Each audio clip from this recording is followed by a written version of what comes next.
Hello again, everyone. Welcome to our discussion of section 8.7, where we will be talking about the binomial theorem. Now, many times in mathematics, we will need to expand expressions of this kind. So this one is a plus b to the fifth power, but generally expansion of binomials, meaning two terms, like a plus b or a minus b to some power. The expansion of expressions like this often is needed in various fields in mathematics.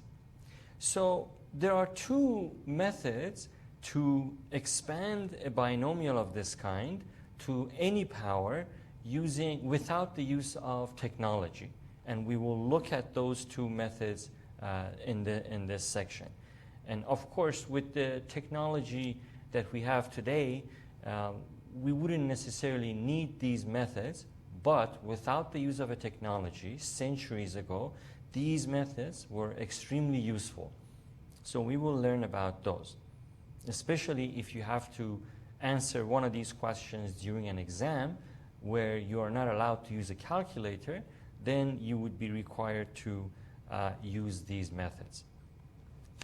Okay, so if you expand a binomial, the way the terms are expanded are as follows. Suppose this is just an example, a plus b to fifth power, right? So we know that there's going to be 6 terms in the expansion of this binomial. How do we know that? Because whatever power that you see plus 1 is the number of terms we're going to have. So 1, 2, 3, 4, 5, 6. So that's one way to know how many terms we're going to have in the expansion. Then the first term to this power on the outside is the first term of the binomial expansion. So a to the fifth is that first term. And the last term in the expansion is the second term to the power on the outside, so b to the fifth.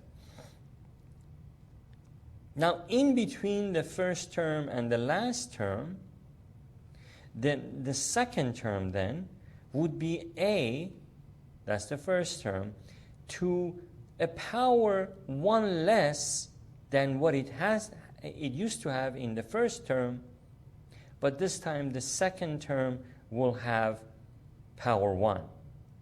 The third term will be such that this power is reduced by 2, and the b term, the second term, is raised to the second power. So what's the point of this? The point of this is that with either term as a single term, say a or b, or if we combine these two terms together, their powers must always add up to the power you see on the outside of this binomial.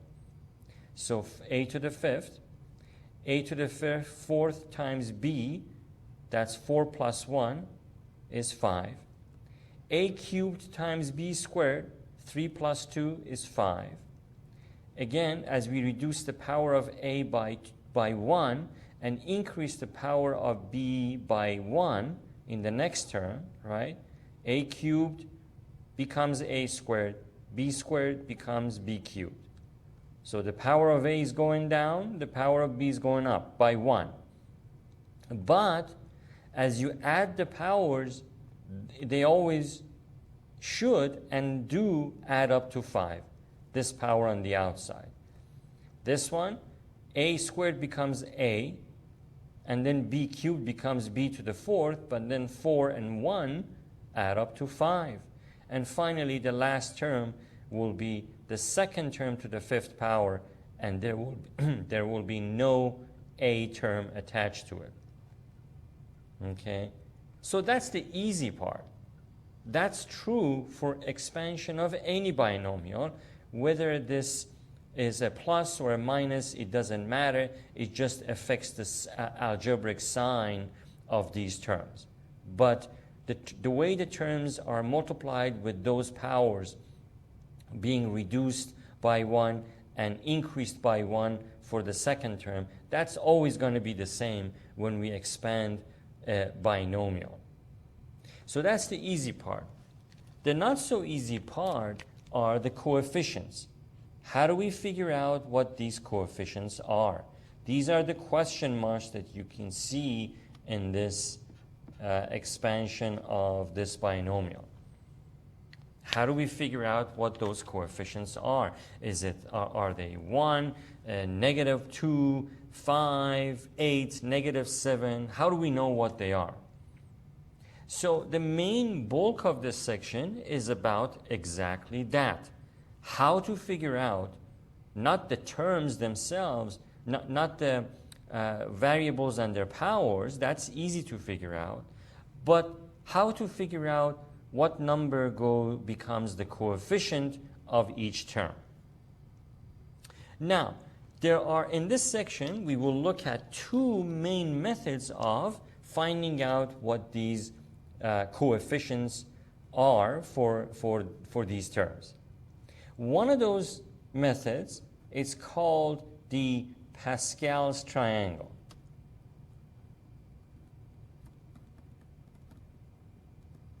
It is an ingenious way of figuring out what these coefficients should be. And it's very simple, and you can always do it on a piece of paper, and it's easy to remember. The other method that we will look at to figure out what these question marks, these coefficients are, is the binomial theorem. Or I want to look at, so the binomial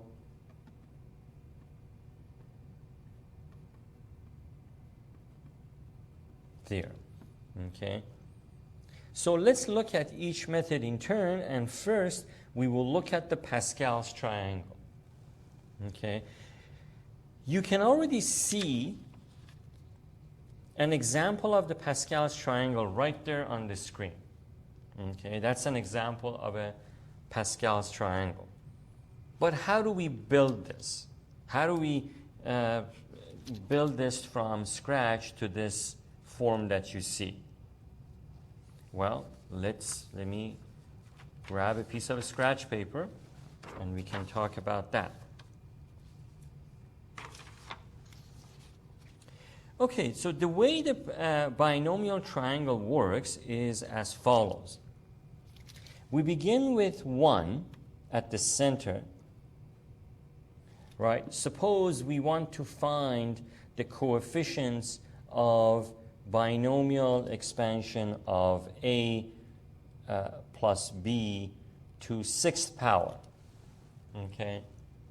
We can increase these powers as much as you want, even 20, 30, and be well beyond, and this works well. This Pascal's triangle still works well with even higher powers. So once we do one example, you know exactly how this triangle works. So the first one, and then we begin in a pyramid-like fashion. We put 1 on the outside of each previous one. So these are 1, 1, 1, 1. And we continue like this. So that first one at the top is associated with this binomial, a plus b to 0 power. Okay? To 0 power. This second row, well, before I write those down, let me build the triangle first. Maybe that's better. And then we will look at each binomial. So then each row becomes, we will put 1s around the outside of the previous 1, which was above it. And like that, we can continue. So we're going to find the coefficients for this binomial to 6th power. So we only need to go up to power 6, right? So let's look at how far we've gone. We've gone to, the next one would be a plus b to 1st power. the next row will be a plus b to second power. This row will be the next row, a plus b cubed, a plus b to fourth power, a plus b to fifth power, and of course one more, right? One on the outside, and we will get to a plus b to sixth power. Okay, that's as far as we're going to go. When we're done with building this triangle, the Pascal's triangle, the numbers we will have at the bottom here for this binomial will give us the coefficients of the terms in the expansion of that binomial.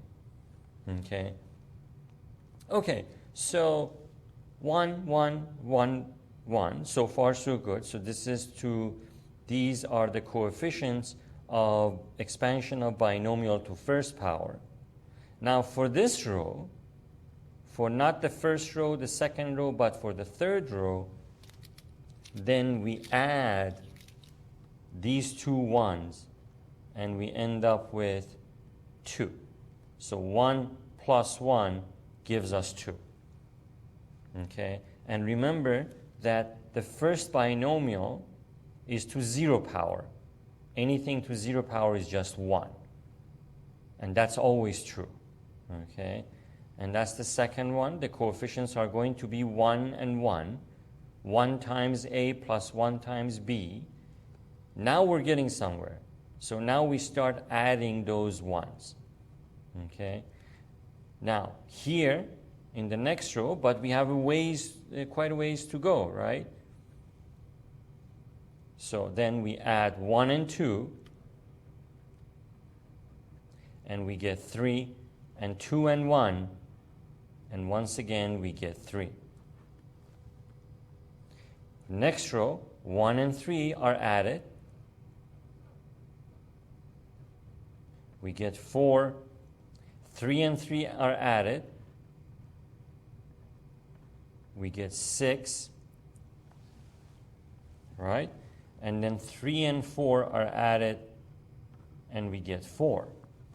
Should we stop? No. If we had a plus b to fourth power, 1, 4, 6, 4, 1 would be the coefficients of the terms in an expansion of a binomial to fourth power. But we have to still continue. By the way, how many terms do we have here for the expansion of a binomial to fourth power? How many terms do we have? 1, 2, 3, 4, 5. 4 plus 1, 5. So if you want to know how many terms you have in an expansion of a binomial, simply add 1 to that power. So 2 plus 1 is 3. 1, 2, 3.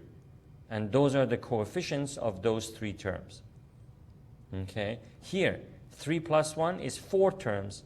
We're going to have 4 terms in the expansion of this binomial to power 3, to third power. And the coefficients of the 4 terms are 1, 2, 3, 4. Okay? All right, so let's continue. So then 1 plus 4, it's going to be 5. 4 plus 6, it's going to be 10. Then once again, 6 plus 4 is 10. Then 4 plus 1 is 5. Should we stop? No. These numbers are the coefficients of an expansion of a binomial to fifth power. Okay? We are raising this binomial to sixth power. So we still have to go one more row. Okay? So, by the way, so how many terms do we have here? 1, 2, 3, 4, 5, 6 terms. Does it make sense? Yes. 5 plus 1, 6 terms.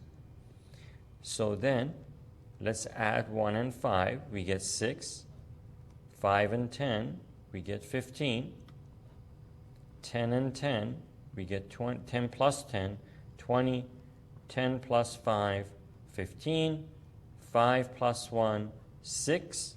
And we are done, right? So we should have 7 terms, right? Enough coefficients for 7 terms. Why? Because we have 6 as power, so 6 plus 1 is 7. Let's count. 1, 2, 3, 4, 5, 6, 7. So these numbers are the coefficients of the expansion of this a plus b to 6th power. Okay? So let's after looking at this example, I will go back to the worksheet that we have. So now, how do we expand? So then this is the terms, the coefficients we needed. Okay, now how do we expand this binomial to 6th power? Okay, now we can do that. So we have the first term to the highest power. So that would be a to the 6th, okay, plus, let me, for the sake of, because I want you to see as many different examples as possible, so it's not too late to change this example. Let's expand this as a minus b to the 6th power. So I'm just changing the plus to minus, okay? So, and I'm going to change this to a minus b to 6th power. Okay. Because I have other examples when we expand something plus something to some power, but so this would be an additional example with respect to those. Okay, so that's the first power to the highest power, 6 on the outside. What about the next term? Well, the next term is going to have a in it, but it's going to have this power reduced by 1, so 5, but then b, it's going to have a power, so here we didn't have a b to any power, right? Which means the power of b in the first term was simply 0. So now we add 1 to it, it becomes b to first power. But because we have a minus there, we have to say a to the 5th times minus b to first power. You don't have to put the power, right? But I just put it there so you can see 5 and 1, then add up to 6. And then we'll simplify this at the end. But for now, I want you to see how this expands. Plus, then let's reduce the power of a by 1. So what do we get? We get 4, right? And then increase the power of b by minus b by 1. So times minus b to 2nd power. And then we continue. Plus a, reduce this power by 1, a cubed, times minus b, increase that by 1, 3. So in each case, take a look at these powers. 6, 5 plus 1 is 6, 4 plus 2 is 6, 3 plus 3 is 6. Okay? Plus a squared, again, reduce that power by 1, times minus b, increase this power by 1, 4, plus a reduce this power by 1, we get just a, right? A to first power, times minus b to increase this power by 1. So 5 plus 1, still 6, right? And it should add up to 6. The last one, the last term, it'll be just minus b to 6th power, right? Because this a is already 1. You reduce this by 1, you get 0. Anything to 0 power is 1. So we will have the last term as minus b to 6th power. Okay? So are we done? No, we're not done. This is just the terms, but not the coefficients. As you can see, I left blank a little bit of space, not blank, but a little bit of space before each term, because those coefficients, oops, not that, not that, here, and here, and here, and here. So we need to fill in 1, 2, 3, 4, 5, 6, 7 coefficients. Where are these coefficients? Well, they're going to come from, these are these numbers. 1, 6, 15, 20, 15, 6, 1. But remember, in our case, it's not plus, it's minus. So we need to make sure that wherever necessary, we have the algebraic sign take effect in each of these. So these yellow ones are all question marks. Not that one again. So that one, this one, and this one. And the Pascal's triangle is going to help us figure out what these question marks are. Okay? So you can see clearly that the first coefficient, or the coefficient of the first term, is 1, right? So 1 times a to the 6th is a to the 6th. Then the coefficient of this term is 6. But remember, we have a minus here, right? So minus, and this minus has what power? Odd power. So it does not drop out. It does not get canceled. So this minus multiplies itself by that 6. We're going to have minus 6 a to the 5th power times b. Okay, so that minus multiplies itself by that 6. So the third term will have that coefficient, 15. But look at this minus b is being squared, and because this power is even, it is going to cancel this minus, so we'll have positive 15 plus 15 a to the 4 b squared. Are you following this? I hope you're following this. Okay? This term, that is the fourth term, right? 1, 2, 3, and then fourth. 1, 2, 3, 4. So, we're going to have 20 in this question mark. But, because we had a minus b to the 6th power, we need, let's take a look at this minus b cubed. Because this cubed is odd power, this minus is preserved. It doesn't get canceled because 3 is an odd number. So this minus multiplies itself by this 20. We get minus 20 a cubed b cubed. Okay? So do you see how the Pascal's triangle helps us figure out the coefficients? Okay, without the use of a calculator, without the use of a technology. And this method was invented by Pascal more than 400 years ago. Okay, very cool, isn't it? So the next term, the fifth term, it'll be this term. It'll have the coefficient 15. And let's also take a look at this minus. The minus b is being raised to an even power, so this minus gets canceled. We have positive 15 plus 15 a squared b to the 4th. Okay? The sixth term has this coefficient 6, but we have a minus b to the being raised to the 5th power. 5 is an odd power, so this minus is preserved. So we're going to have minus 6 times a times b to 5th power, right? And the last term will have this 1 as the coefficient, right? So 1 times minus b to 6th power. 6 is an even power. A minus 1 raised to an even power gets canceled, becomes positive. So we end up with positive b to 6th power. So this is the full expansion of that binomial, a minus b to 6th power, without the use of any technology. Okay, using the Pascal's triangle.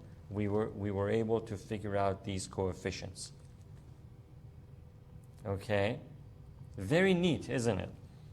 All right, so please remember, and that's what you see here, this triangle that you see here is basically the same thing, but the numbers are built, the coefficients are built all the way to, for a binomial a plus b to 8th power. As I showed you, if this plus becomes minus, no problem. We just have to make sure that we account for it as we indicate the power for the b term every time we have that going on. So if it's an odd power, the minus is preserved. When that is a minus b to the 8th power, then if minus b is raised to an even power, the minus gets cancelled. If it's being raised to an odd power, then the minus is preserved and transfers itself or distributes itself to any of these numbers as it may apply. Okay, so the number of terms, and we've already talked about this, the number of terms in the expansion is always n plus 1, and n is the power, right? So here, this last one, we would expect to have, even without looking at this, we would expect to have 9 terms, right? Because this power is 8, plus 1 is 9. So let's count. 1, 2, 3, 4, 5, 6, 7, 8, 9. Okay? And here, using the Pascal's triangle, I'm showing here the full expansion of a binomial raised to the 5th power. Okay, so take a look at these coefficients. These are the ones, well, for the first digit, it's just 1, right?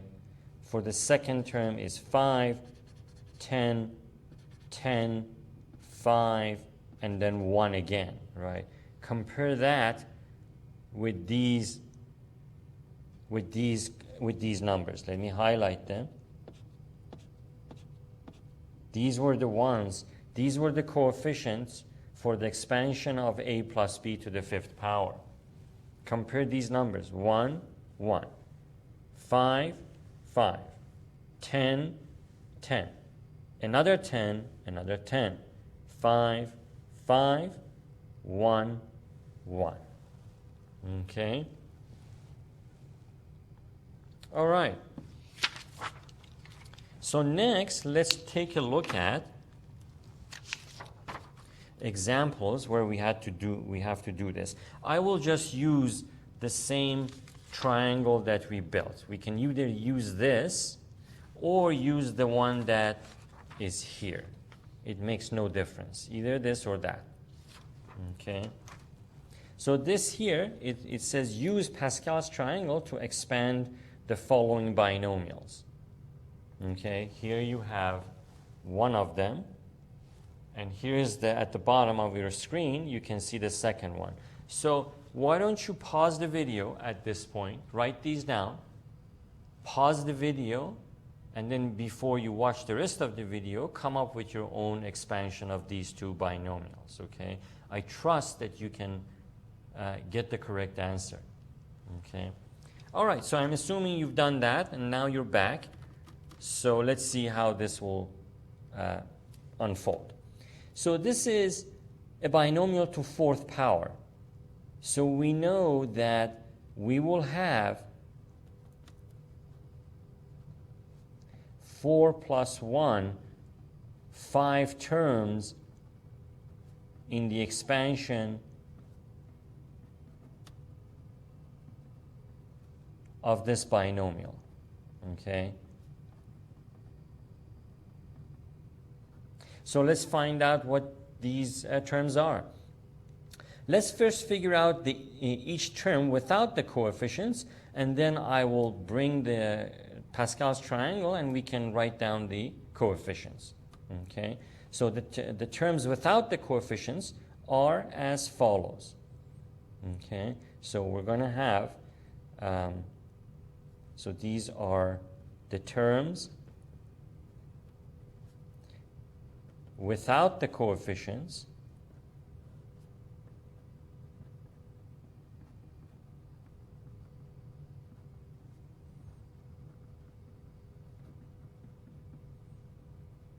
are as follows. We have x to the fourth,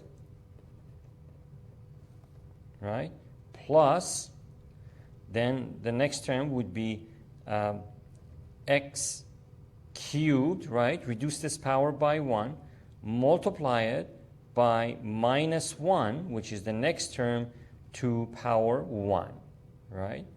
Then plus, reduce the power of x by 1, x squared, right, times minus 1, increase this power by 1, 2.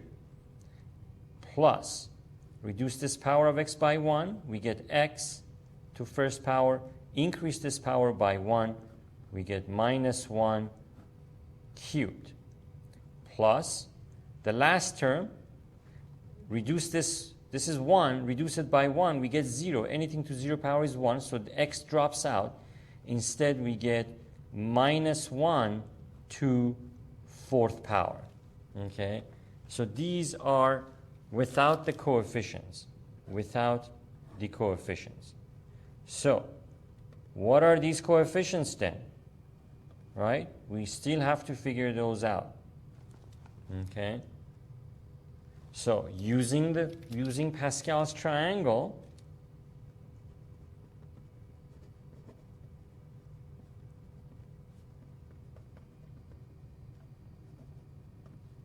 we can write down the coefficients. We can add the coefficients or include the coefficients. Okay? So this is a binomial to, by the way, how many, we said we're going to have 5 terms. How many we have? 1, 2, 3, 4, 5 terms. Okay? So, using the Pascal's triangle for a binomial raised to fourth power, so this is where we are, right here. Let me highlight it. We're looking at these numbers. Okay? So, the first term will have coefficient 1. So coefficient 1. So that'll be just x to the fourth. Okay? The next one.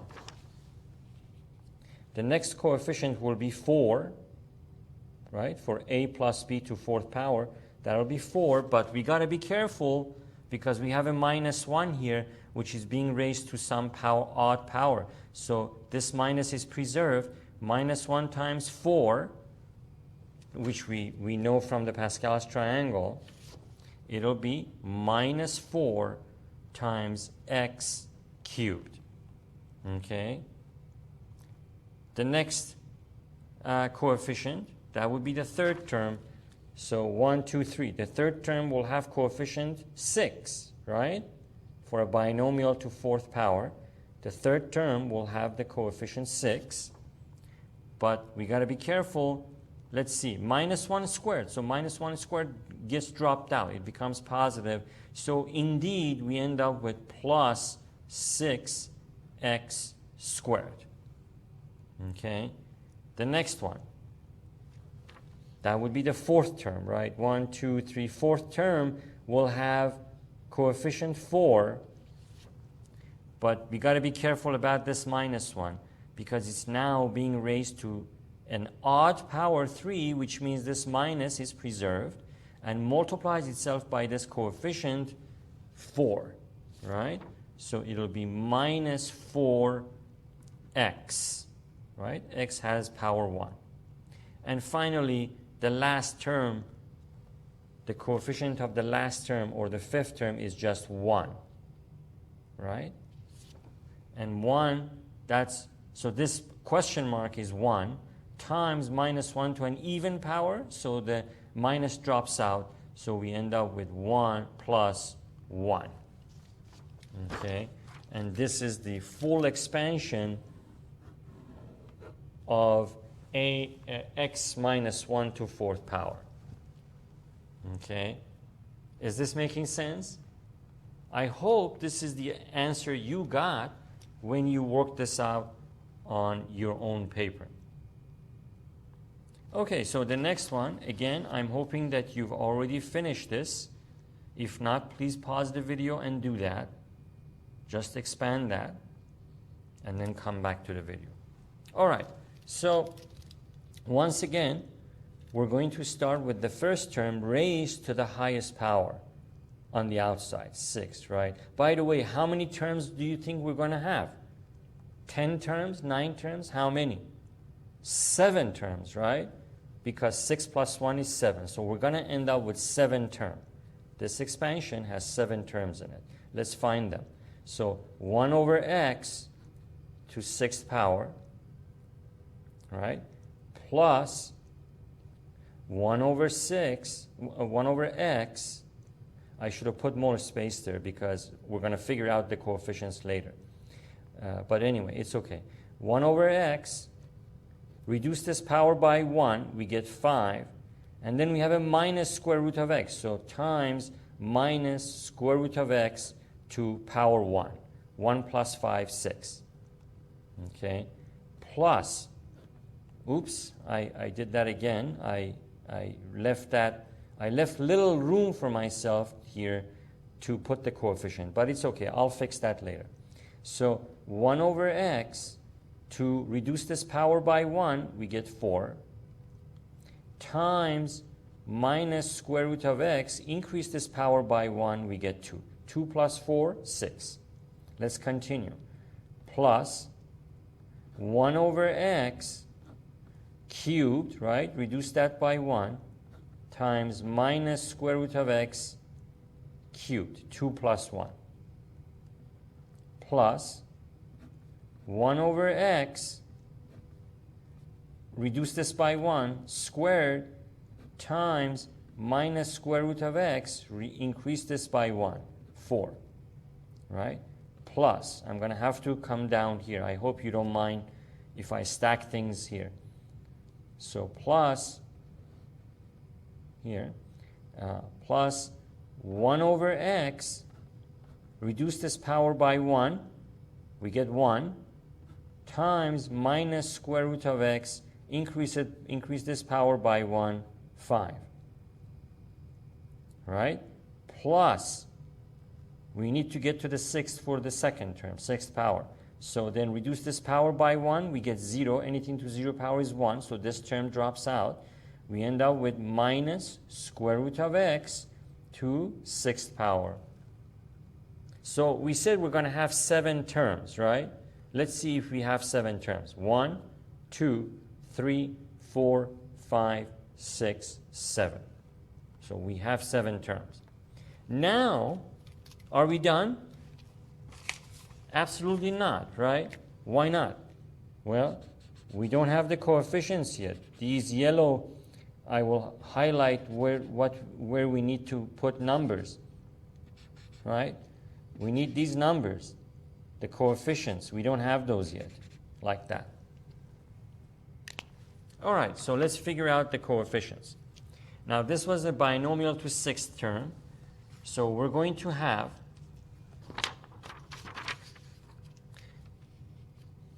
these numbers that we use for this example.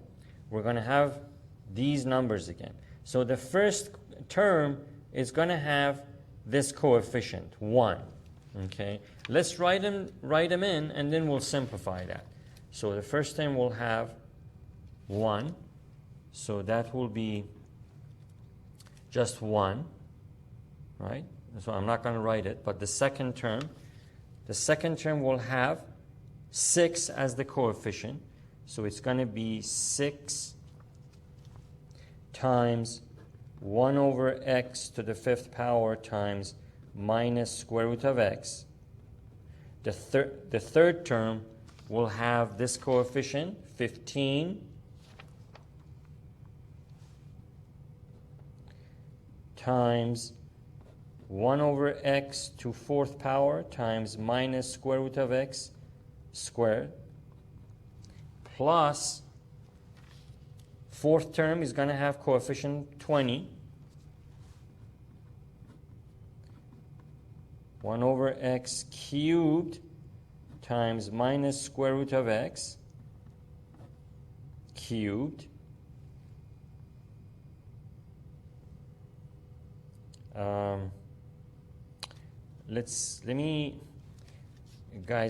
I forgot to write this term down. Let me write it down. So that should be, there should be a plus here, and then I'm going to add 1 over x to 6th power. That term is that. And it has coefficient 1, so I'm not going to write anything there. Okay. So 1, 6, 15, 20. 1, 6, 15, 20. Then the next coefficient is 15 again. So 15, right? 15. Let me make sure that everything is on the screen. 15 times 1 over x squared times minus square root of x to the 4th power. That's that. So once again, I'm running out of room here, so I'm going to write it. So this is the 6th term. The 6th term has coefficient 6, and the last term has coefficient 1, right? So it's plus 6 times 1 over x times minus square root of x to 5th power, and then lastly we have plus minus square root of x to 6th power. Okay, so we have quite a bit of simplifying to do. Let's do that. Okay, so this first term, it's going to be 1 over x to x power, x to the 6th power. So we have 1 over x to 6th power. Okay. The second term, this minus is going to make this 6 negative because it has an odd power. So we have minus 6, and then we have square root of x. This is 1 over x to the 5th power. So we gotta, let me break this up into multiple layers of simplifying. So I'm going to write this as 6 square root of x over x to the 5th power, right? Like that. So this is not fully simplified, but we'll see if we can simplify each term further. We will do it in the next step. Here, we have a minus raised to the 2nd power, and that's an even power, which means this minus will drop out. It becomes positive. So we're going to have an square root of x squared. It's going to be x. So we're going to have plus 15x divided by x to the 4th power. Right? Square root of x is x multiplied by 15, 15x over x to the 4th power. The next one, this minus is being raised to an odd power. So this to an odd power, so minus times 20 is minus 20, right? And then square root of x cubed.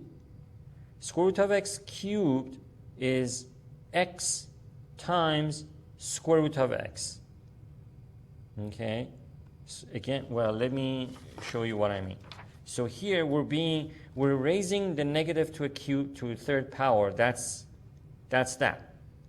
Now square root of x to 3rd power on this piece of scratch paper, let me explain this. Square root of x cubed is equal to square root of x cubed. So that power can come inside. But then you can rewrite this in terms of x squared times x. Oops, like that, right? Because with what we learned about rules, properties of exponents, is that if you have the same base that are being multiplied, their powers get added. So 2 plus 1 is 3. So we can break this up. We can break up x cubed to x squared times x. 1 plus 2 is 3. Why do we want to do this? Because this piece of this term has power 2, which is equal to the square root. So this term can leave the radical. And when it does that, it loses the power.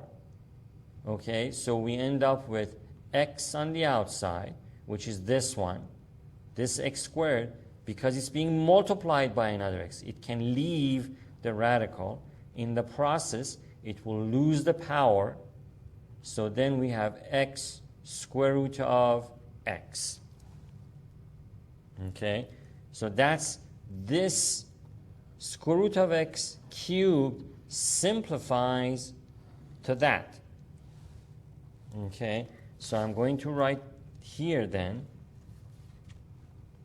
Right here, I'm going to write down minus 2x square root of x divided by x cubed, right?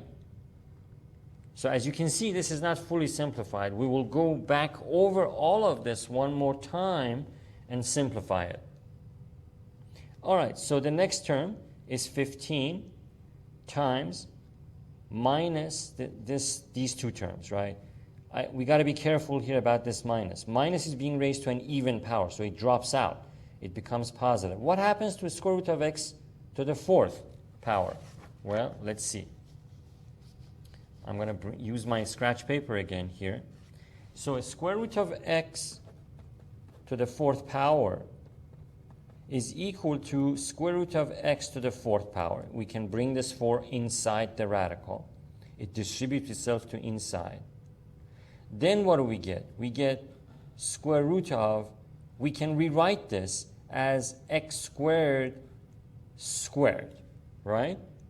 Because we know from properties of exponent, we learned this in chapter 1, I believe, that if you have an outside power, the outside power multiplies itself by the inside power, which we're going to get x to the fourth again. But why did we do this? Well, to show that this whole entity, x squared, has a power equal to the index, so it can leave the radical expression as x squared. In the process, it will lose this power. So that is equal to x squared. Therefore, this square root of x to the fourth simplifies to x squared. Okay, so let's put down that. So instead of that, we're going to say 15x squared, which is the simplified version of this, over x squared. 1 over x squared is 1 over x squared.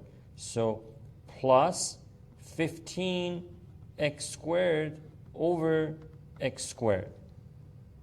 Okay, we're done with that. And of course, we will revisit this and simplify these more. What do we do with this one? Well, we got to be very careful here because there's a minus here that is being raised to an odd power. So this minus is preserved, and it's going to multiply itself by this 6. So we're going to have minus 6. Okay, so minus 6. What happens to this square root of x to the fifth power? Well, let me bring back my scratch paper and look into that. So the square root of x to fifth power, that 5 can come inside square root of x to the fifth power.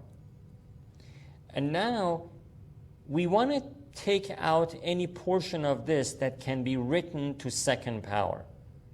Okay, so let's see. If we write x squared times x squared times x, we're going to get x to the fifth power, right? The bases are the same. The powers can get added because they're being multiplied. So 2 plus 2 plus 1 is 5, right? Which is that. So we broke this up into this. Now, why did we do that? Well, because look at this. We have two pieces that are to second power. That's nice because each of these that has a second power, that power is equal to the square root index, the root value here. So that piece can leave the radical expression. In the process, it loses this power. So we're going to get x, right? That's that x. It left the radical expression.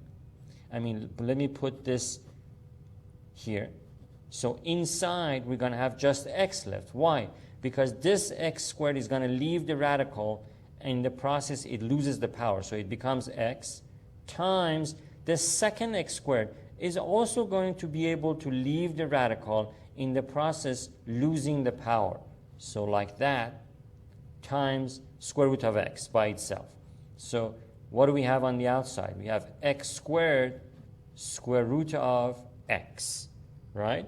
So what we have, this simplifies to that. Square root of x to the fifth power reduces to this, simplifies to this. Okay, square root of x squared times square root of x.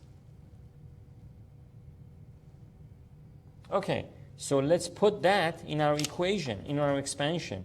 We have minus 6 times x squared square root of x over, right? We've simplified this. Now we have this x. Let's not forget about this x in the denominator. Divided by x. Right? It seems the screen is a little bit, maybe I'm wrong. Maybe, let me try to focus what's on the screen.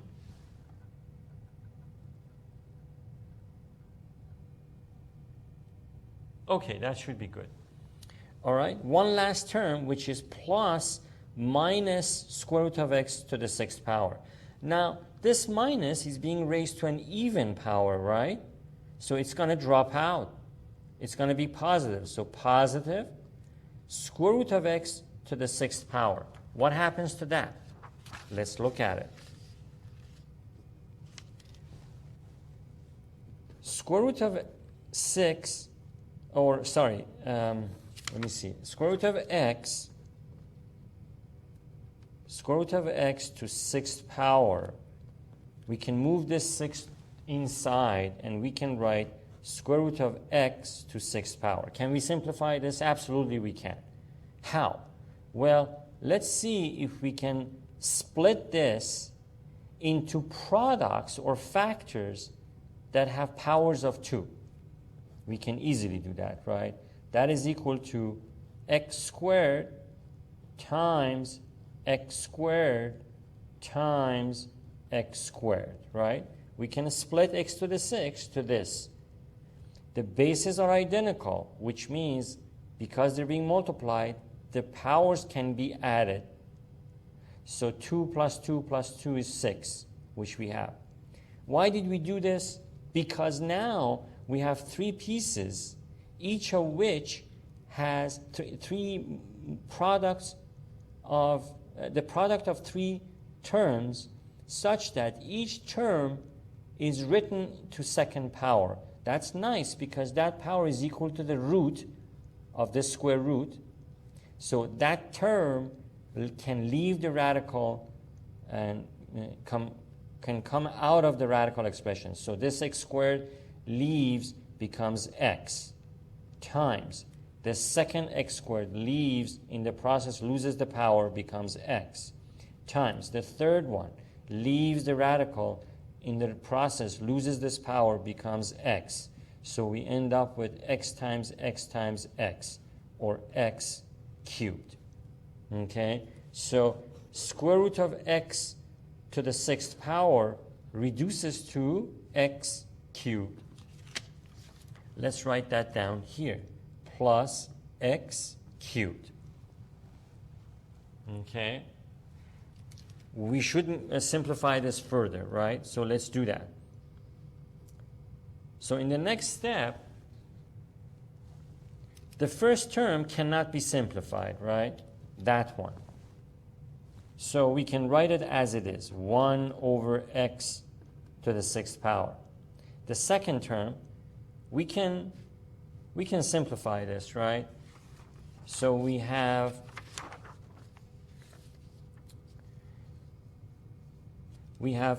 square root of x over x to, so this is what we have. This is what we have.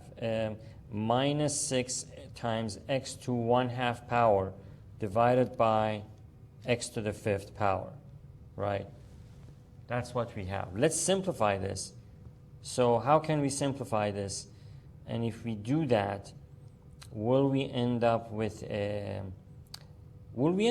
radical expression in the denominator? See, here, if I move this term up, we're going to end up with a negative power. We don't want that. So I'm going to have to move this down. So I can do this. I can say x to minus 1/2 times x to the 5th power. Okay? Just move this down and multiply it by this. In the process, the power becomes negative. So now, if we take the common denominator of the powers here, 5 minus 1/2, right? 5 minus 1/2, what do we get? We get minus 6 over x to 10 minus 1, 9 over 2, right? Then we get minus 6, x to the 9th power over 2 can be written as square root of x to the 9th power. And then what do we get? We end up with what I'm getting at, guys, is that if we attempt to simplify this, we will end up with a radical expression in the denominator, and then we're going to have to rationalize that, and we're going to end up, when we rationalize that, we're going to end up with this again. Okay, this expression, in order to rationalize this. So if we continue, see, if we simplified, I was off the screen. Let me bring this back. So I'm demonstrating that it seems that trying to simplify this more, it'll cause more problem for us. So we might want to leave this term as is. But let's continue. So here, then let's simplify this. We get minus 6 over a square root of x to the 4th squared times x, right? So we end up with minus, that's just x to the 9th can be written as that. 2 times 4 is x to the 8th times x to the 1st power, x to the 9th, right? So we're going to get there. We're going to get that. But this is going to help us to bring x4 out because it has a power equal to the index here, and then times square root of x. So we end up with a radical expression in the denominator, and then we're going to have to multiply this. So it is better to leave this as it is because the denominator is already rationalized and we do not have a negative power. So I'm going to rewrite this as it is. Minus 6 square root of x over x to the 5 power. How about this one? Oh, that one is easily simplified, right? X and x cancel, an x factor of this cancel. We end up with 15 over x cubed. That was easy. This one is also easy. This x with an x factor of this gets canceled. We end up with minus 20 square root of x over x squared. Once again, let's leave this where it is because we don't want to end up with a radical expression in the denominator and have to rationalize it again. So let's leave this as it is. That one is really easy because x squared and x squared can cancel out. We end up with 15. That one also, we can easily cancel this x with an x factor of that. So we end up with minus 6x square root of x. Okay? And the last term is plus x cubed. Okay, so a lot of this was simplifying, but it's okay because we're using all the skills we've learned so far in order to answer this question. So questions like this are always good. They help refresh our memory about some of the things we've learned in the past. and I'm trying to put this all on the screen at once, like that. Okay, so you can see the whole solution in one shot on the screen. Okay. All right, so next we have more examples, or no, actually we have to then talk about the binomial theorem. So what we've done so far is figuring out the coefficients in the expansion of the binomial using the Pascal's triangle. But as we said, that's not the only method. There's another method of figuring out what these coefficients are, which is called the binomial theorem. So how do we use this method? As you can see, this is the formula for it. This is the way we read this. This is not n divided by r. This, let me write it, n, this parenthesis, n on top and r on the bottom, is read as n choose r. That's how we read this notation. N choose r. Okay? And this is how we calculate what that is. If you ever take a statistics course, I'm sure you'll be using this when you get to the binomial probability model. That's part of the formula for that binomial probability formula. So it's got other uses in statistics and probability calculation as well. But here, before we talk about this method in more detail, I want to make sure that you guys are familiar with this. You see this exclamation point, exclamation mark? In mathematics, that is called a factorial. So that is n factorial divided by r factorial times n minus r factorial. Okay, so what is a factorial? All right, let's look at that.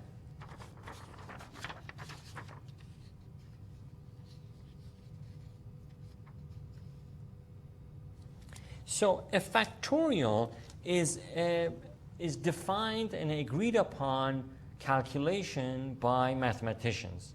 So that's all it is. So what did these mathematicians agree on? This is what they agreed on.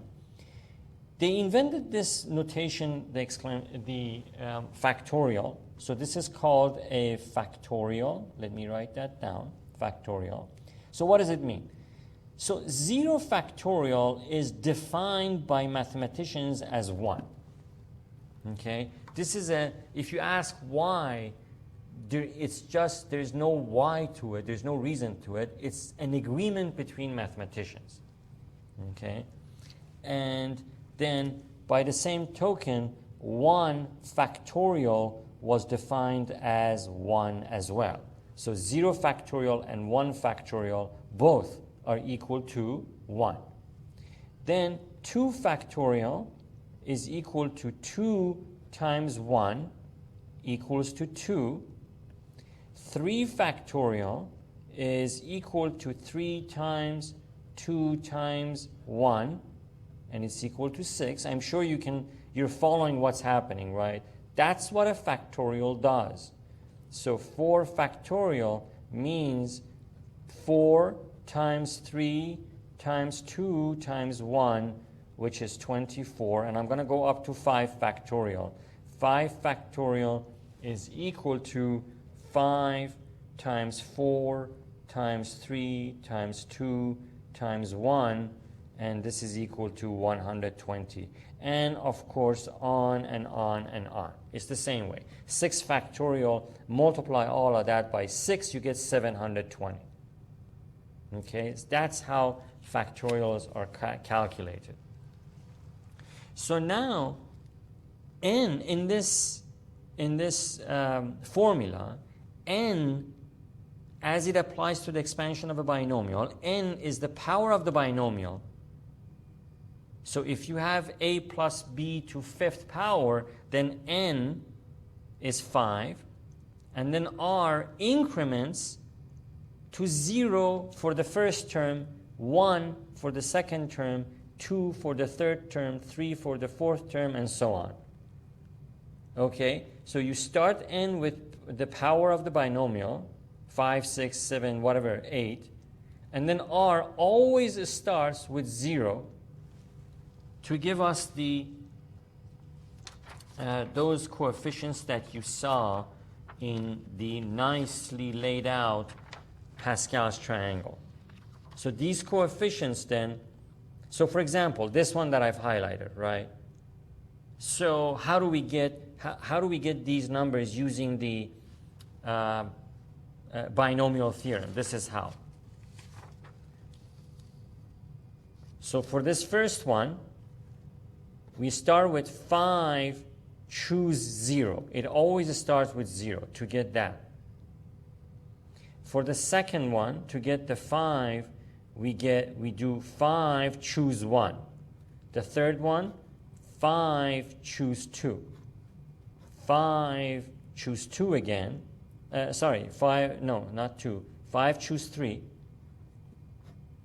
5, choose 4. 5, choose 5. Okay? Now, let's figure out, you can either use this formula,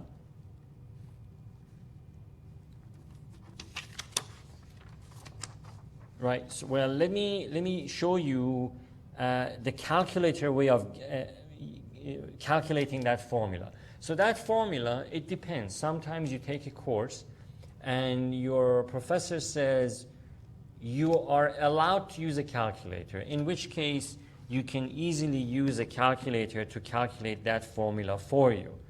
And for example, in my calculator, this is something I bought from Walmart. We're paying under $9, including tax. It was $8.80 something, including tax, that is.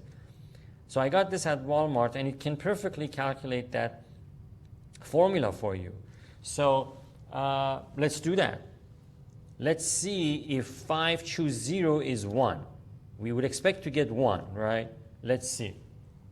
So the way you would apply that n choose r is first enter the number n, or the number on top. So 5, right? Then in my calculator, you see the button PRB, that stands for probability. So I'm going to hit that. Look at that. A series of functions appear along the top of the screen, right?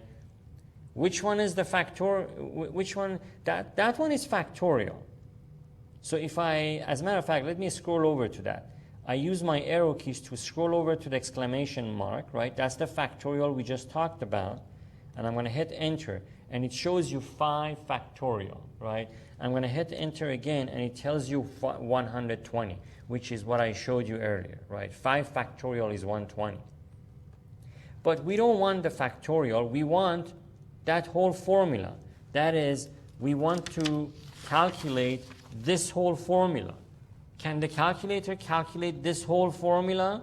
Absolutely it can. Okay, so let's see how that is done. And I want to show you that here. Let me put this on the screen like that, right? So each of these, this one will give us that in the Pascal's triangle. This will give us that in the Pascal's triangle. This, that, this one, that, this, that, and last one, 5 choose 1, should give us 1. Okay, let's see if in fact we're going to get that. Okay, so first 5 choose 0, we should get 1, right? 5, and then PRB, the middle one, NCR, that's the one. That's N choose, C for choose, R. N choose R, that's the middle one. Hit that one. So 5 choose 0, right? Let's enter 0. Do we get 1? 1, which is what the Pascal's triangle gives us, right? So this one is okay. We check that. Let's see if 5 choose 1 is going to give us a 5, right? If you have your own calculator, please use it now as you watch this video, and if it's different than the calculator I'm using, Google it. Google the name of your calculator and say, how do I obtain the binomial coefficient using this calculator? Enter your calculator. Okay? Most calculators have it easily displayed just like this under the PRB button. Okay? But if it's not easily found, please Google it and make sure that you learn how to calculate that formula using your calculator, because your professor might allow the use of calculator during an exam, in which case you can easily do this with that. All right, so for 5, choose 1, we enter 5. Then I'm going to hit the PRB button. I'm going to use the arrow key to go to NCR. That's N choose R, right? 5, choose, this time 1. Right? I entered 1. What do we expect to see when I hit enter? We would expect to see 5. 5, right? So the binomial coefficient agrees with the Pascal's triangle. So are we going to get 10 when we do 5, choose 2? What do you think? Let's test it. So 5 PRB in my calculator, I'm going to scroll over to N choose R. I'm going to select it by hitting the enter key. 2, enter 2, and then hit enter, 10. That agrees with what Pascal's triangle gave us, right? So it checks out. So do you see how that formula with the binomial theorem is going to help us obtain the same coefficients that the Pascal's triangle was helping us to obtain? They're doing the same thing. 2 different methods to give us the coefficients in the expansion of a binomial. Okay. Next we have 5, choose 3. Right? Let me move this over like that. So 5, choose 3, what would we expect to see from this calculation? We would expect to see a 10. Can it be? Let's see. So 5, PRB, scroll over to NCR, and then hit enter to select it and enter 3. So 5, choose 3, 5, choose 3. And then hit enter, 10. 10, 10. Is that possible to get 5, choose 2 equal to 10 and 5, choose 3 equal to 10? Yes. Yes, in fact, if you use the formula manually, you get the same result. Okay, so it's perfectly legitimate for those 2 to have the same number as the result. 5, choose 4, we would expect to have it equal 5. So let's calculate that. 5, PRB, select N choose R by pressing enter, enter 4, like that. So 5, choose 4, 5, choose 4. Okay, hit enter, we get 5, and there's 5 there. Okay, and of course, 5, choose 5, 5, choose 5, we would expect it to give us 1. Let's see. So we enter 5, the PRB button, scroll over to NCR, hit enter to choose it, 5, 5, choose 5, 1. So that is equal to 1. Like that. So we verified that yes, indeed, the binomial theorem, the coefficient, that formula, yields the same results as the Pascal's triangle. Okay, so now let's apply it. It says, using the binomial theorem, expand the following binomials. That one. This one to 9th power. So how many terms are we going to have? We're going to have 10 terms, right? 9 plus 1, 10 terms. Okay, so let's do that. Then first I'm going to write the the terms without the coefficients, then I'm going to add the coefficients. That way you see how things work, okay? So x to the 9th power, that's the first term. This is plus. So plus, reduce this power by 1, we get x to the 8th power times 2, right? And there is a coefficient here. There's a coefficient here. I'm not writing those yet. Times 2 to first power, right? Plus, we're going to have 10 terms. So this would be the third term. And then x, reduce this power by 1, 7. Increase the power of 2 by 1. So we get 2 squared, right? Plus, reduce this power by 1. So we get x to the 6th. Increase this power of 2 by 1. We get 2 cubed. Plus, question mark. So that the question marks are the coefficients, which we will obtain using this formula, n choose r. Okay? So, we have reduced this power by 1, x to the 5th, times 2, increase this power by 1, 4. So notice that all these powers add up to 9, right? 9, 8 plus 1, 9, 7 plus 2, 9, 6 plus 3, 9, 5 plus 4, 9. Okay, plus x to the 4th power times 2, increase this power by 1, 5. 5 plus 4, again 9. So we have to make sure, we have to keep track of that to make sure that we're not making any errors. Question mark, x, reduce this power by 1, x cubed, multiply it by that to a higher power. 2 to the 6. 6 plus 3, again 9. So we're on the right track.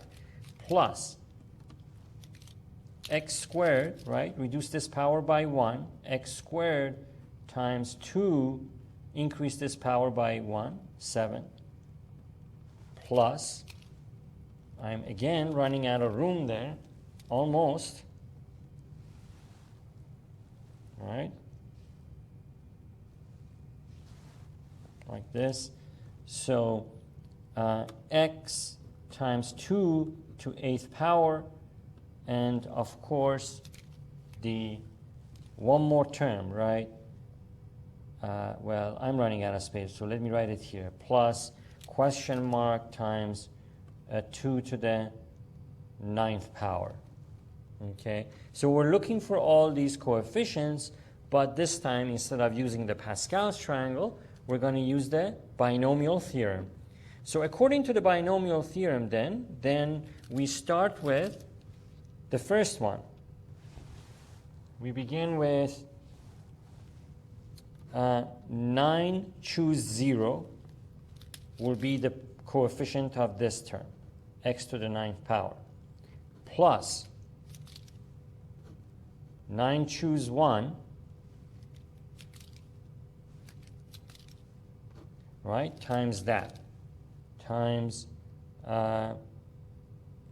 x to the 8th power times 2, plus 9 choose 2 times x to the 7 times 4, right? 2 squared is 4, times 4, plus 9 choose 3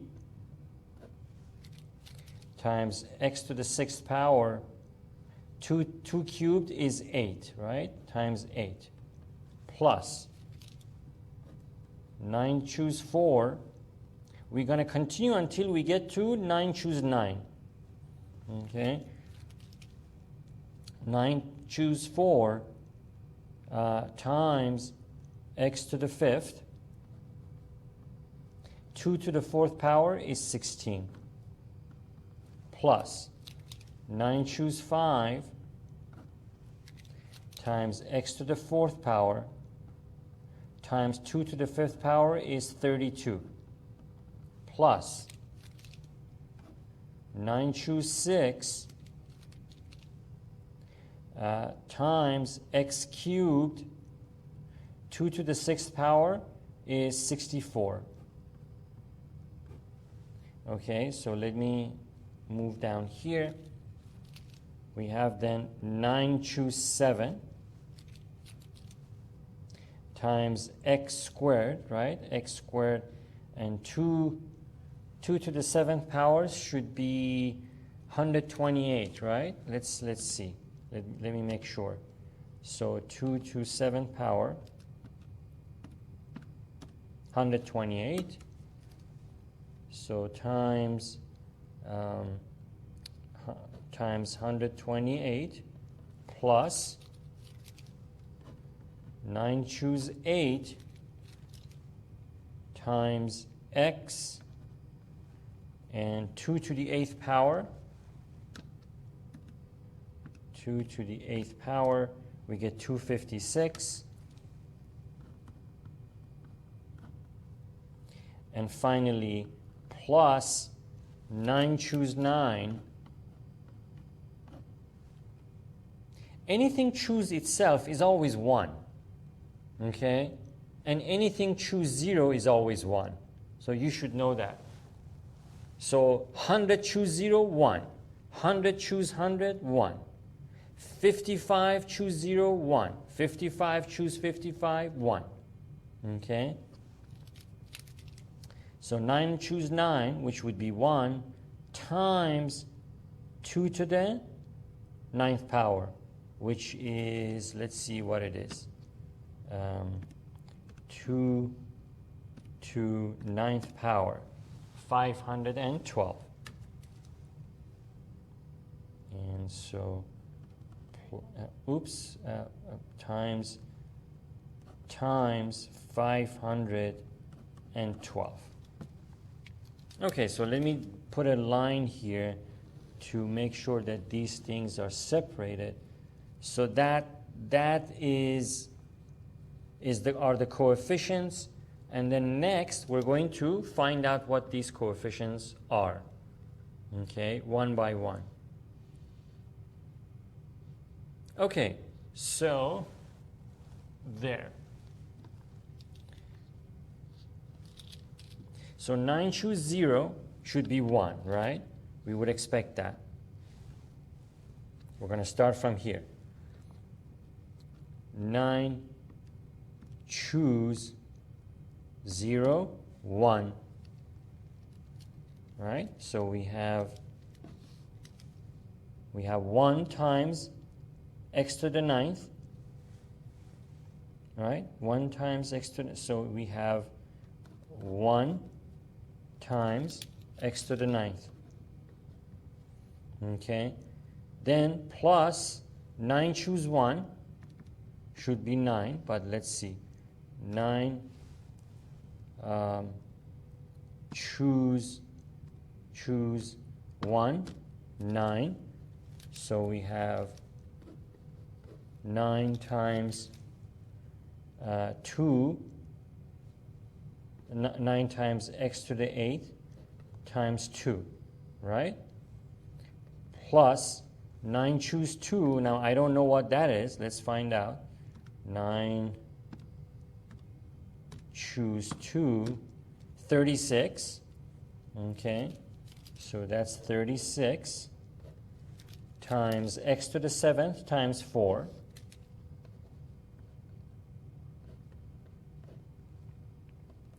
Plus 9 choose 3. Let's calculate that. 9 choose 3, 84.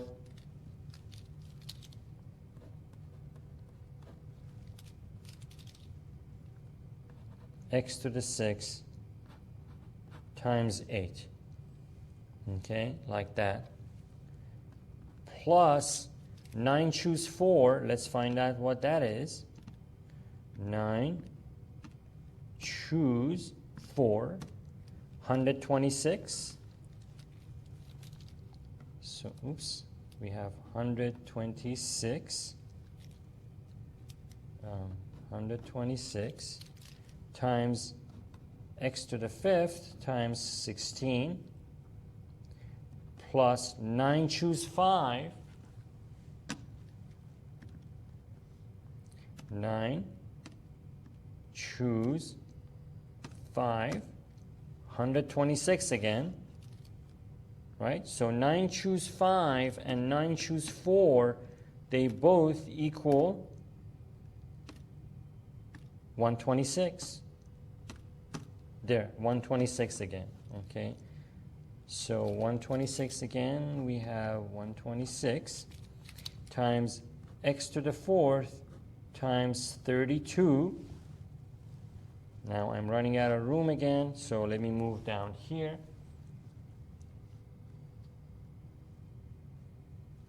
9 to the 6, 9 choose 6, right? Let's calculate that. 9 choose 6, 84.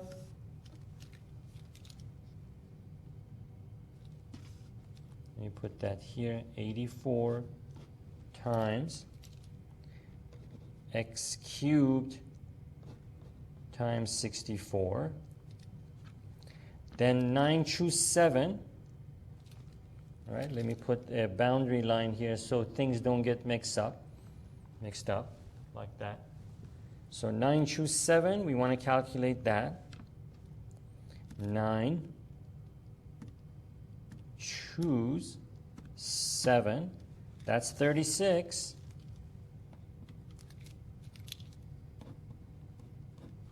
36 times x squared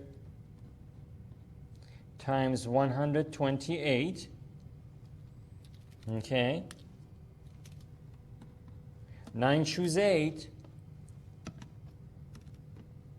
9 choose 8. 9 times x times 256, and plus 9 choose 9 is 1 times 512. Okay.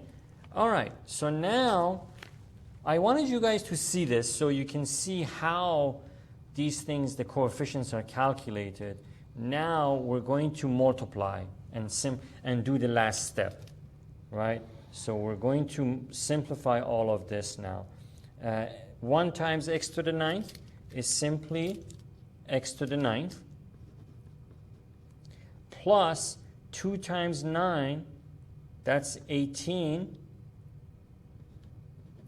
x to the 8th, right? 2 times 9 plus 4 times 36.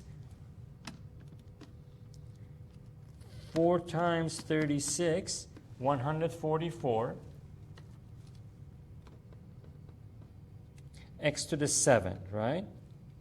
Plus 8 times 84 times x to the 6th. So 8 times 84,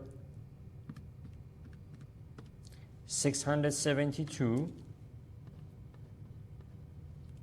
times x to the 6th plus 126 times 16 times x to the 5th power. Right? So 126 times 16, 2016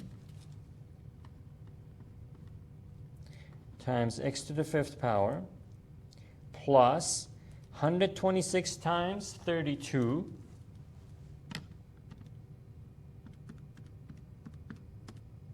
4,032 times x to the 4th power plus 84 times 64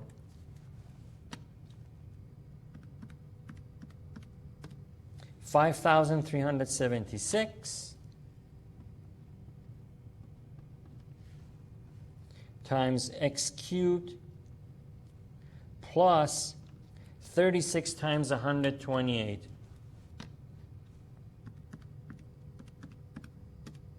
4,608, and that was so times x squared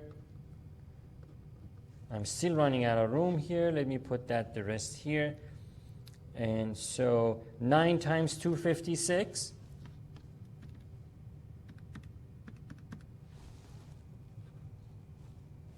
Right? 2,304 times x, and finally plus 512. So this is the full expansion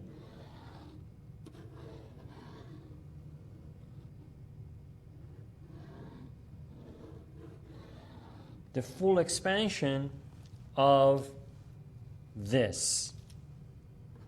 X plus 2 to the 9th power is equal to that. Okay? That is the full expansion. So imagine, if you've been following this, imagine how it makes me feel when I give some example like this and somebody might do this. X plus 2 to the 9th power is equal to x to the 9th plus 2 to the 9th. Imagine if somebody writes that as opposed to this. Right? Definitely not, this is not right. This is the expansion of a binomial. Okay? All right. So let's do more examples here.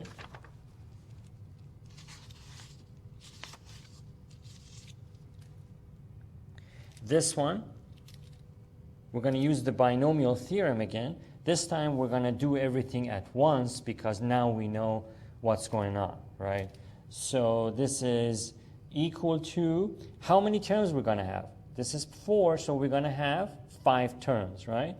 So we're going to have 4 choose 0, right, times 3y to 4th power plus 4 choose 1 times 3y cubed times minus 1 over y plus 4 choose 2, right, times, I'm reducing the powers and increasing the powers here. Reducing for this, increasing for this one. 3y squared times minus 1 over y squared plus 4 choose 3 times 3y cubed times minus 1 over y to 1st power. Finally, plus 4 choose 4 times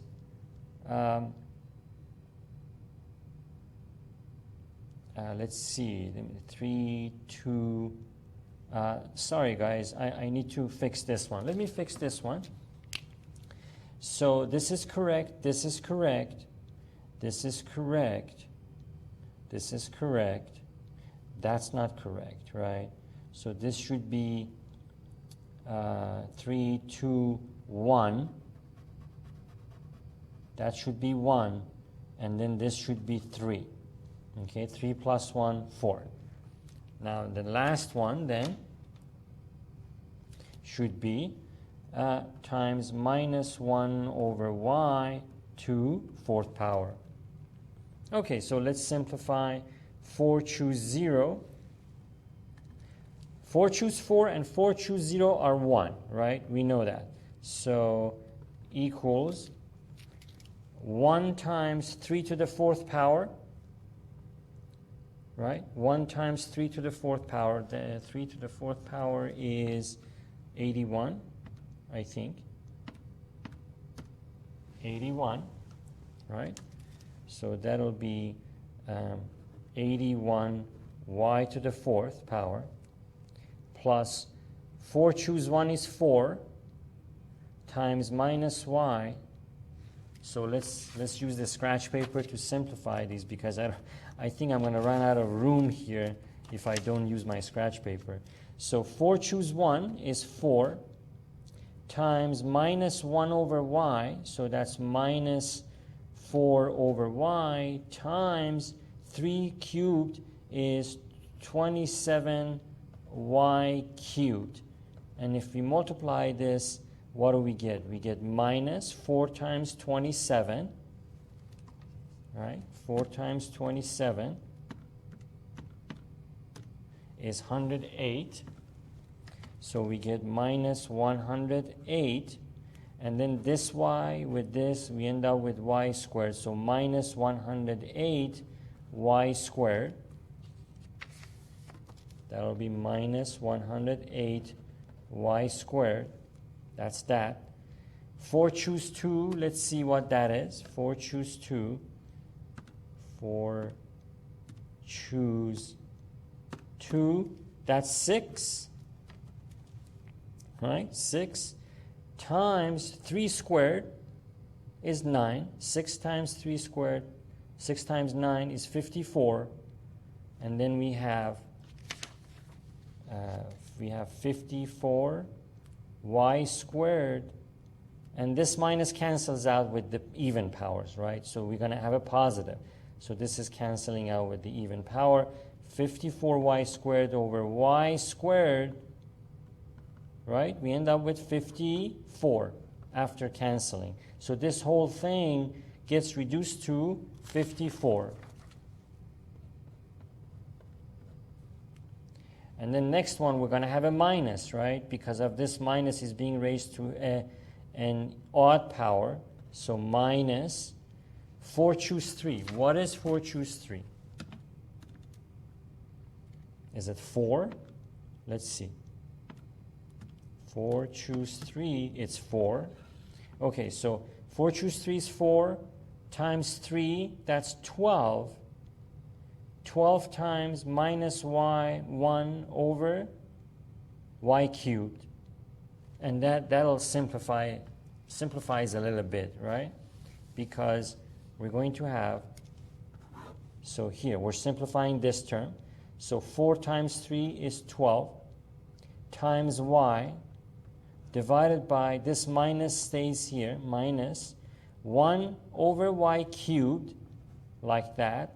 And then we can simplify this to minus 12 divided by y squared. So that whole term reduces to this whole term reduces to minus 12 over y squared. Like that. So, and the last term is 4 choose 4 is 1. And times this. So, and this is minus being raised to an even power, so it becomes positive 1 over y to the 4th power. Like that. Okay? All right. So, next we have this expression that we need to expand to we need to expand this binomial. How many terms we're going to have? We're going to have 7 terms, right? 6 plus 7, 7 terms. So let's find them. So the first one starts with 6 choose 0 times x times, times nothing, right? So that's just plus. So this x will raise to 6th power, and then we end up with plus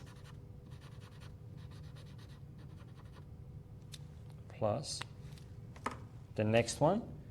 So 6 choose 1 times x to the 5th power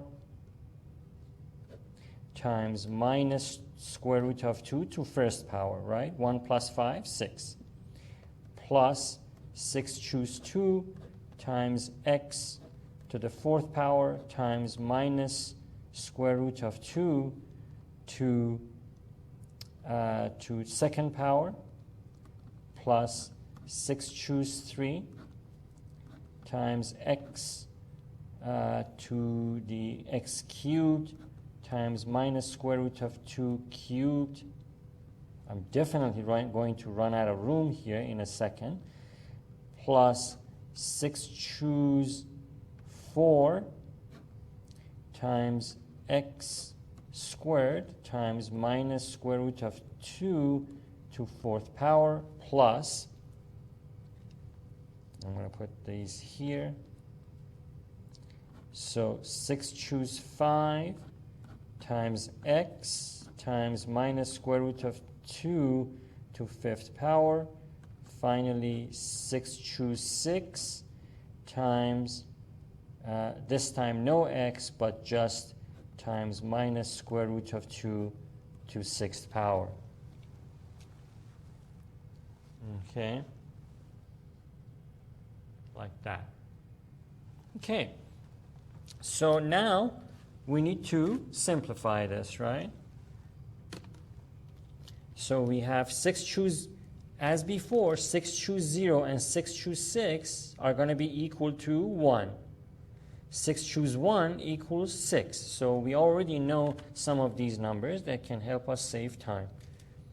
So here we have 6 choose 0, 1 times x to the 6, right? So x to the 6th power plus 6 choose 1 is 6 times minus square root of 2, that's minus 6 times square root of 2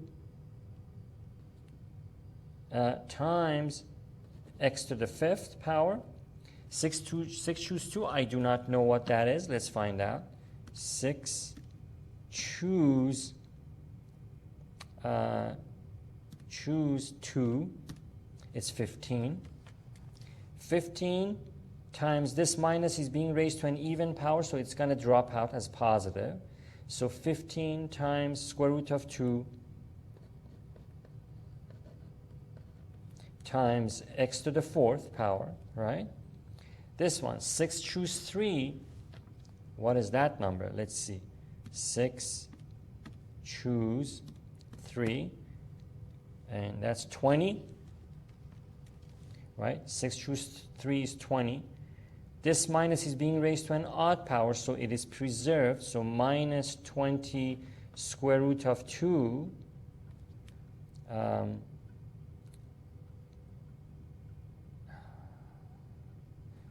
I need to make a correction, guys, here.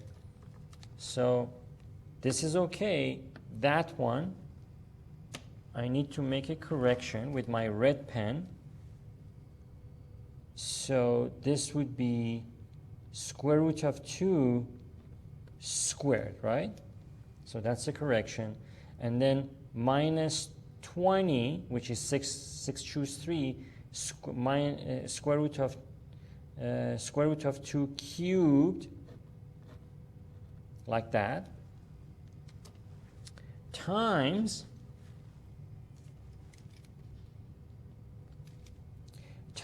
x cubed, right? Like that.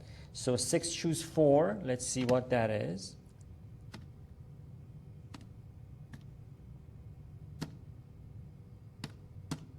$15. And that is positive 15 because this minus is raised to an even power, right? So plus 15 times square root of 2 to the 4th power,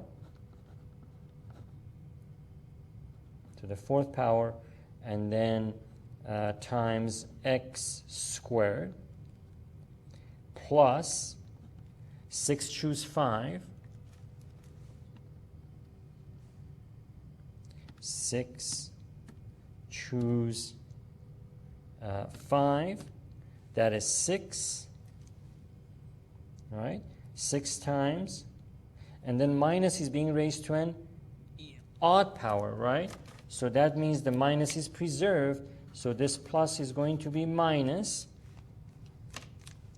6 choose 5, which was 6, times square root of 2 to 5th power times x, and then 6 choose 6 is 1, minus to 6th power is positive, so square root of 2 6th power will get, let's see, we get 8, right? But let's simplify that next. So plus square root of 2 to 6th power. I think it's 8, but we'll see. Okay, so this will be, yes, so this will be x to the 6th power minus 6. This is the same thing, that we don't simplify that anymore. Minus 6 square root of 2 x to the 5th. Square root of 2 squared is 2. 2 times 15 is 30. X to the 4th. Square root of 2 cubed is 2 square root of 2, right? Let me, if you have, so that is, so we're simplifying this term, right? So square root of 2 cubed can be written as square root of 2 cubed. That can be written as 2 squared times 2, right? We can split this to this because now one of these products or factors has a power 2, which is equal to this index. So we can bring it out. It becomes 2. In the process, it loses that power. So we have 2 square root of 2. So square root of 2 cubed simplifies to 2 square root of 2. So now 2 square root of 2 times minus 20 will become minus 40 square root of 2 times x cubed. So minus 40 square root of 2 x cubed, right? Square root of 2 to the 4th power, that's just 4, right? Let's see. Let's do this. So we're simplifying this, right? We're simplifying this piece, that one, this one, right? So this, how does this simplify? Square root of 2 to the 4th power can be written as a square root of 2 to the 4th power. Then square root of 2, that's 16, right? Square root of 2 to the 4th is 16. And square root of 16 is 4, right? So square root of 2 to the 4th power is 4. 4 times 15 is 60 times x squared. We have plus 60x squared, right? Okay, so next one. Square root of 2 to the 5th power is simply 4 times square root of 2, right? So let's simplify that. So not that. I'm just using a scratch paper so I don't run out of room here. But let me write this here so you can see it. We want to that term there, minus 6 times square root of 2 to the 5th power times x. We're going to simplify that here. Let's simplify it. So what do we get? First, let's simplify square root of 2. Square root of 2 to the 5th power can be written as square root of 2 to the 5th power, right? You can put this power on the inside. Then this is square root of 32. Square root of 2 to the 5th is square root of 32. Then square root of 32 can be written as 16 times 2, right? But 16 can be written as 4 squared times 2, right? 16 times 2 can be written as 4 squared times 2. But 4 has a power equal to the index of this root expression, so it can leave the radical. In the process, it will lose this power because everything on the inside is being multiplied, right? If I had addition, I couldn't do this. I can move the 4 out because it's being multiplied by 2. So 4 square root of 2. So that's the simplification of just that piece. But 4 gets multiplied by minus 6. We get minus 24 square root of 2, right? So minus 24 square root of 2x, right? And square root of 2 to the 6th power, let's find out what that reduces to. So here on my scratch paper, we have square root of 2 to 6th power, right? So we can write that as square root of 2 to the 6th power equals, we can write this as square root of 2 cubed squared, right? Because we know the properties of exponents is that the outside power can multiply the inside power. 2 times 3, 6. So we still have this simplifies to this simplifies to this. And why do we want to do this? Well, because now it's nice because you have one term here that is being raised to a power that is equal to the square root index here. So this 2 and this index cancel each other out. We end up with just 2 cubed. And 2 cubed is equal to 8. Okay, so square root of 2 to the x power simplifies to just 8.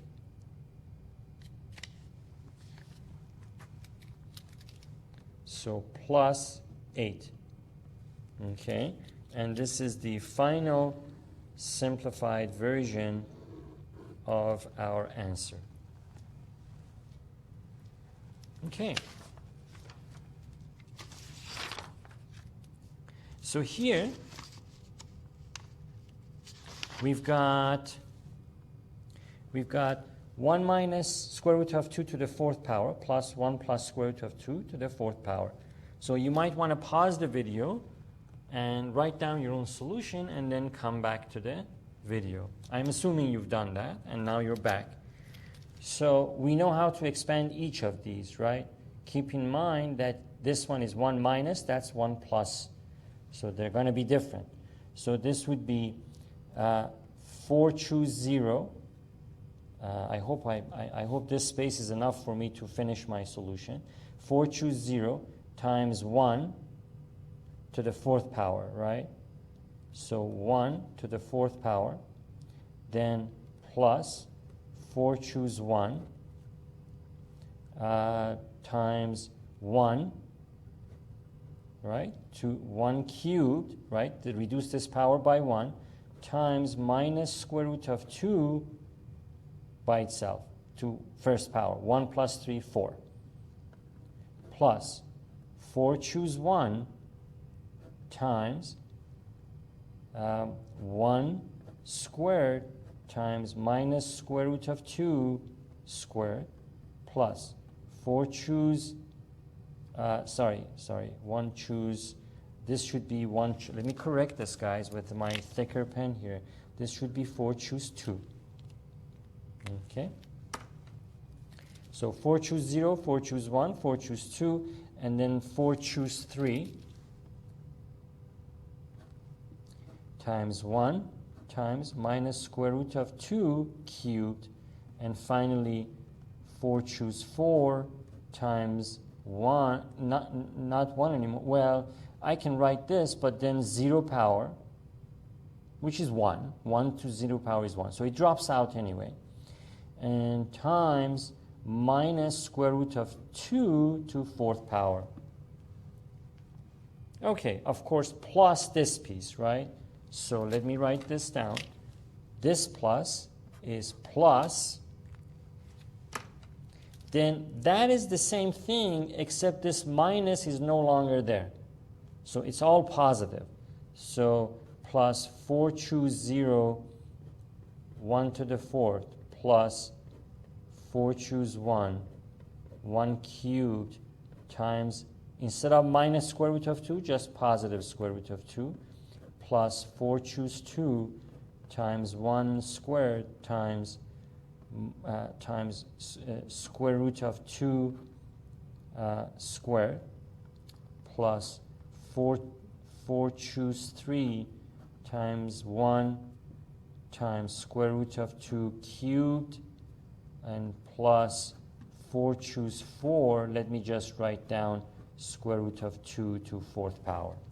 Okay? So we can then add those. So 4 choose 0. So we have this piece, and then plus this piece, right? So let me begin by simplifying that first. So that's that.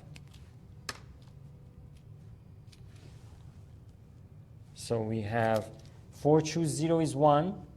1 times 1 to the 4th is just 1. Okay? Plus, not plus, but by this minus, because it has an odd power, which is 1. So minus 4 choose 1 is 4, times minus square root of 2 is 4, minus 4 square root of 2 times 1 cubed is just 1. So minus 4 square root of 2, that's that. 4 choose 2, what is that? I don't know. Let's find out. So 4 choose 2 is 6. So 4 choose 2 is 6. Minus square root of 2 squared, that's just 2, positive 2. 2 times 6 is 12 times 1 is 12. Plus 12. Plus 4 choose 3. Let's see what 4 choose 3 is. 4 choose 3, that's 4. So that's 4 times minus square root of 2 cubed. So that's minus 4. And so how do we, let's simplify that. Okay. Let us, where's my, so I have a scratch paper here. Let me find the scratch paper.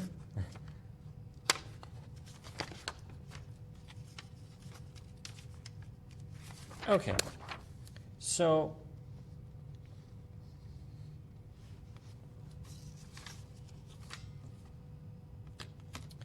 we found out we're simplifying this one, okay. We're simplifying that term on this piece of scratch paper. So 4 choose 3, we found out is 4, times 1 is just 4. But what about this? Minus to an odd power is minus, it doesn't drop out, right? It is preserved. Times square root of 2 cubed. What is square root of 2 cubed? Okay, so let's focus on this term. It is square root of 2 cubed. Put the power on the inside. Then we can expand this to 2 squared times 2, right?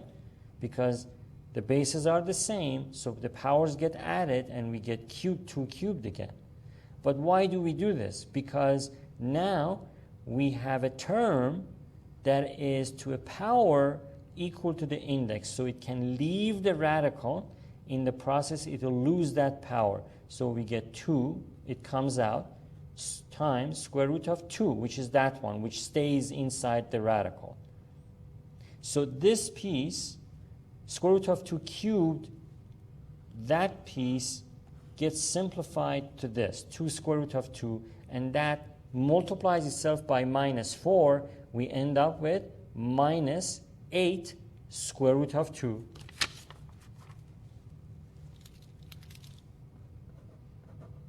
Square root of 2, right?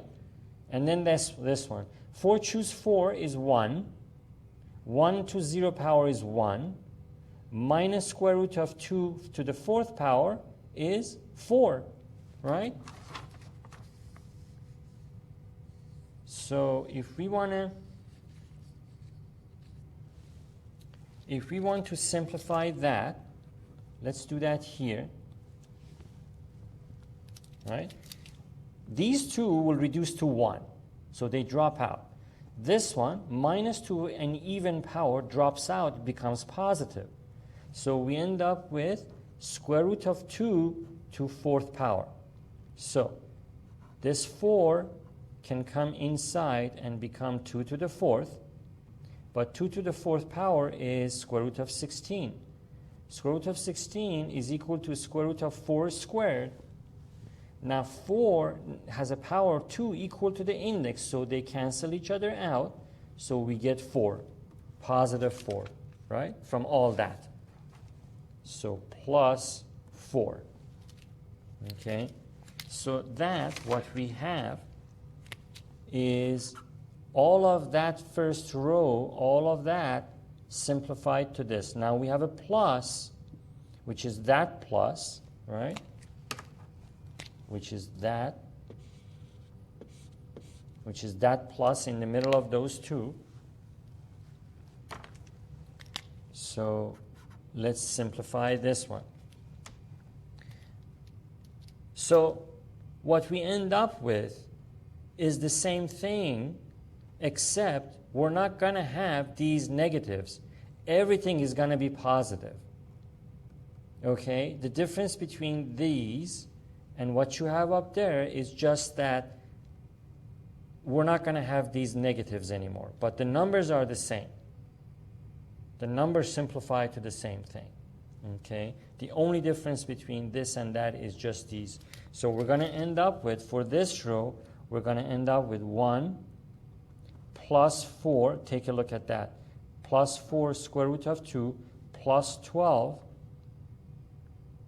Right? And plus 8 square root of 2 plus 4. Okay? So let's close the bracket. So we're going to add these two. So 1 and 1, 2, right? So we end up with 2. And then minus 4 square root of 2 plus 4 square root of 2, they add up to 0. They cancel, they add up to 0. These two, that one and that one. And 12 plus 12 is 24, right? Minus 8 square root of 2 plus positive 8 square root of 2. These two also add up to 0. 4 plus 4 is 8. Right? So we end up with 2 and 8, 10, plus 24, 34. Okay? That's that. All right. So we have the next one. So this is the binomial to 6th power. Right? So we know that we can start by saying 6 choose 0 times 1 over square root of x to 6th power plus 6 choose 1 times 1 over square root of x, reduce this power by 1, 5, times minus square root of x to 1st power, right? 1 plus 5, 6. 6, 6. So the powers should always add up to 1. And then keep track of the coefficient, the binomial coefficients here. 6 choose 0, 6 choose 1, then 6 choose 2. We're going to go all the way to 6 choose 6, right? 6 choose 2 times 1 over square root of x to 4th power times minus square root of x squared plus 6 choose 3 times 1 over square root of x cubed times minus square root of x cubed. And I'm running out of room here, so plus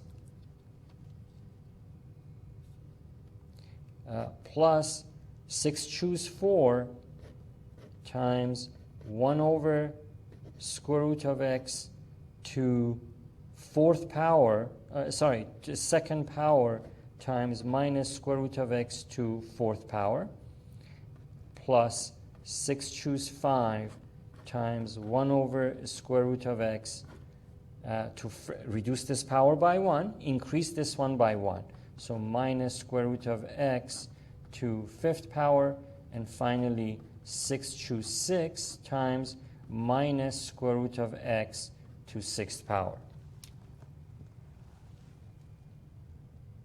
Okay. All right. So let's simplify, and as you can see, my space is limited here, and I'm within about 4 inches from the end of this page, so I'm going to use my scratch paper here. All right. So let's simplify each one fully before writing it down so I can fit all that on my page. So 6 choose 0 is just 1. 1 times 1 over square root of x to 6th power. So that's just x cubed, right? So that let's simplify that term. Let's simplify term by term. So simplifying that first term, and please ignore that because this is my scratch paper, so don't pay any attention to that. So this is 1 times 1 over square root of x to 6th power, right? That's that.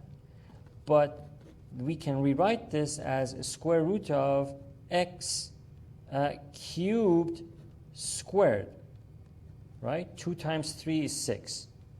So this 2 is equal to the index, so this can, x cubed can leave the radical expression. In the process, it'll lose that power. So we end up with 1 over x cubed. So that first term reduces to just that, 1 over x cubed. Like that. Okay. Next one. We got to be careful over there because we have a minus that is being raised to first power 1, which is odd. So this minus is going to be preserved, and it's going to make this negative. So negative. Then we have, let's simplify that one. So we're going to simplify that term, that one. Okay, that one. Let's do that here. Okay. Let me move this up so I can fit everything. So 6 choose 1 is 6. 1 over square root of x to the 5th power, it is equal to that. 1 over square root of x to the 5th power, like that. You can put the power in the inside. Times square root of x, right? Square root of x, which is that. And we've already taken care of that minus. We know it's going to be preserved. So, what do we have here? Well, this is equal to 6 square root of x over square root of x to the 5th. Write it as x to the 4th times x, right? 1 plus 4 is 5, so we can split it like that. But x to the 4th on the inside here, on the inside can be written as x squared times x, right? That can be 2 times 2 is 4, so we got the same thing. But why did I do that? Well, just to show that this term has a power equal to the index, therefore this term can leave and lose that power in the process. So we get 6 times, so we get 6 times square root of x divided by x squared, which is this term leaving the radical, times square root of what remains in the radical is that term. But hey, that is nice because this and this cancel each other out. So we end up with 6 over x squared. Okay? So that whole term, this whole term reduces to 6 over x squared. Okay? Next one, 6 choose 2. What is that number? Let's find out. 6 choose 2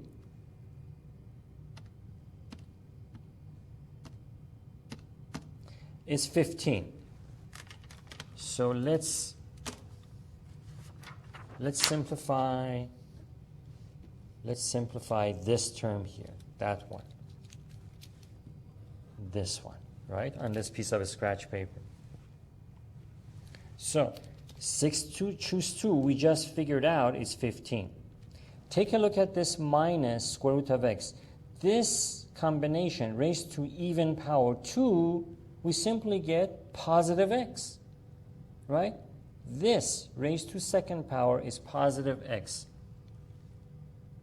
Okay, let's show it on this scratch paper. So this one, right? Minus drops out, square root of x squared is equal to square root of x squared, which is then x, positive x, right? Okay.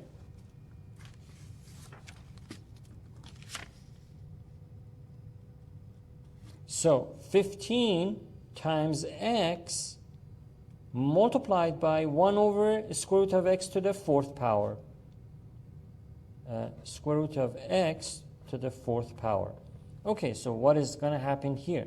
Well, 15x over square root of x to the 4, right? Put the power on the inside. Then what? Well, we get 15x over square root of x squared, right? Split this into that.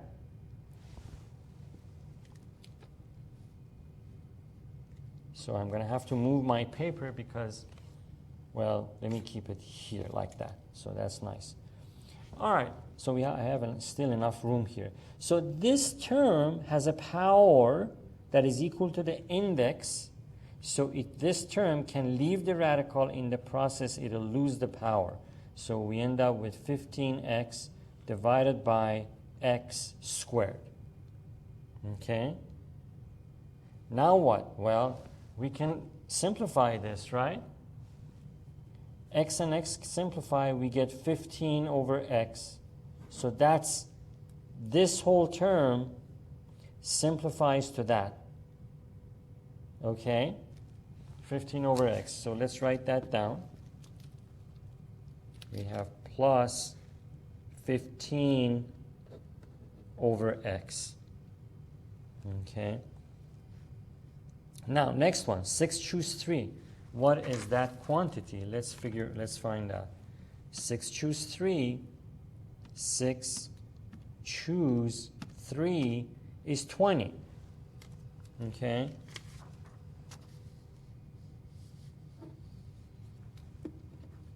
So let me use my scratch paper again to simplify that term. We're here. We're going to simplify that. Okay, not that. And please ignore that we're done with that. Okay. Okay, so 6 choose 3, we just found out it's 20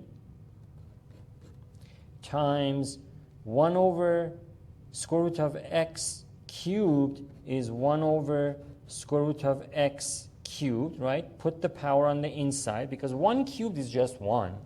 So a square root of x cubed is that, right? Times that, and then we're going to simplify this. And then how about that? Well, this minus is being raised to an odd power, so it's going to get preserved. So minus stays, square root of x cubed, square root of x cubed, right? So multiply this. What do we get? We get minus 20 square root of x cubed divided by square root of x cubed. These two nicely cancel out. We just get minus 20. So this whole thing reduces to minus 120. Minus 120. Okay, so now we're here. 6 choose 4. What is 6 choose 4? Let's find out.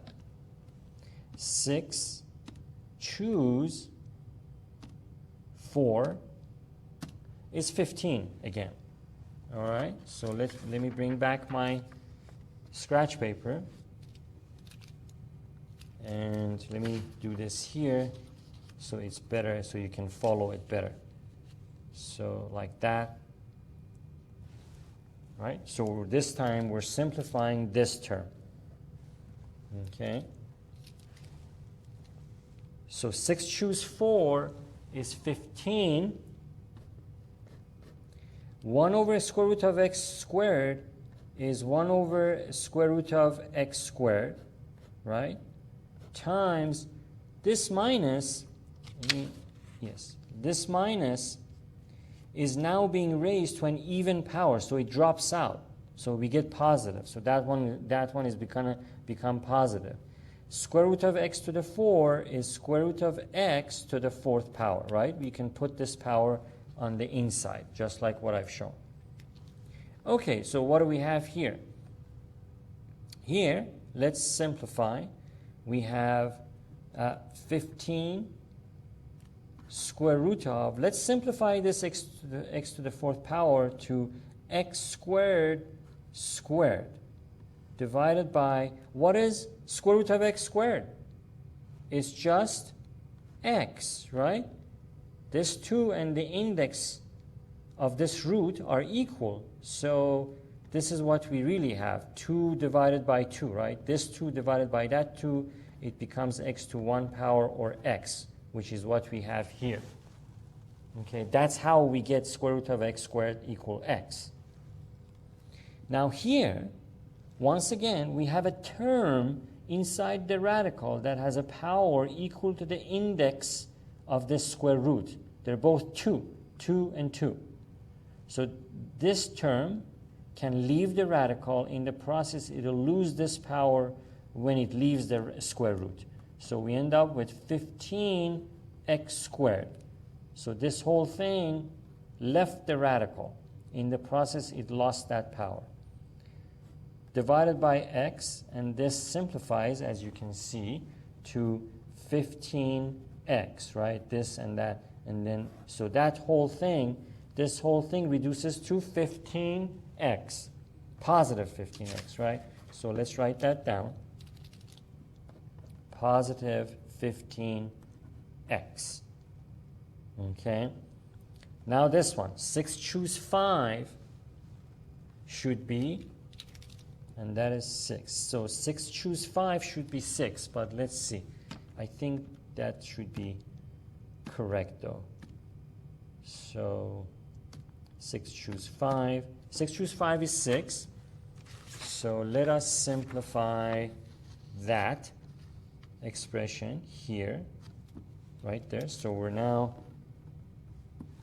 simplifying this piece.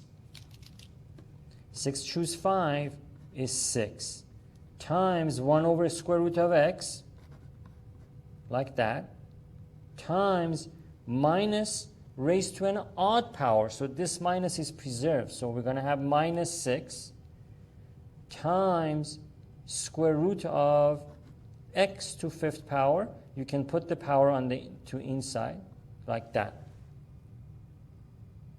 Okay? So let's simplify this. We get minus 6 times, the index of this square root is 2, right? So anything we can write to 2nd power on the inside can leave the radical. So x squared squared times x divided by square root of x. Right? Do you see what's happening?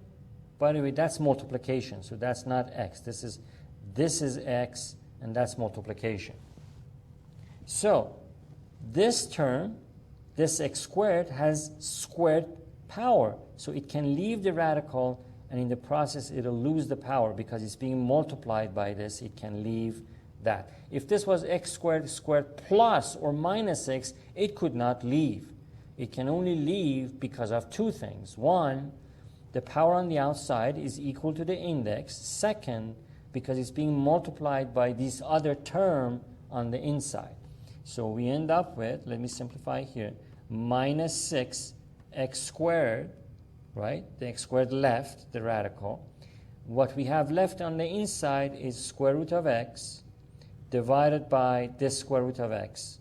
So these two nicely simplify. We end up with minus 6x squared. Okay, so this whole thing reduces to this, minus 6x squared. All of that is now that. So minus 6x squared. Okay, the last term, so what do we have? We have we have 6 choose 6, which is 1. So 6 choose 6, 20 choose 20, 5 choose 5, 80 choose 80. It's always 1. So that is 1. Minus, this minus is being raised to an even power. So it drops out. It becomes positive. So we end up with square root of x to the 6, right? You can put the power on the inside. You can move the power from outside to inside, like what I've done. So, because this is a square root, well, let me put that here. Because this is a square root of x to the 6, anything you can, on the inside, you can write to the second power, you can move out of the radical expression. So you can say x cubed squared, right? Because this 2 times 3 is 6, so you still get this back. All right, so now this is nice because this x cubed has a power on the inside that is equal to the index of the square root, right? By mathematical convention, we don't write it. If it's 2, we don't write it. So it's 2, but it's there. So what can we say? We can say x cubed to 2 over 2 power. 2 over 2 power. So this 2 divided by this 2 as that. Any radical expression can be written in terms of a rational, any radical can be written in terms of a rational exponent, which is what I've done. So 2 over 2 is 1, which means that is equal to x cubed. So this whole thing reduces to x cubed, that whole thing. So we have plus x cubed. Can you simplify this? Sure. I mean, I don't know if you want to. I mean, we can do it. I mean, this is one answer you can leave it as. If you prefer, you can leave it at that. But can you simplify this? Absolutely. We can say that this is the common denominator, right? We can do, well, first of all, is there anything we can combine? Not really. These are all different. So you can either leave the answer like that, or you can take the common denominator. You can say the common denominator is the term with the highest power of x, so that's that.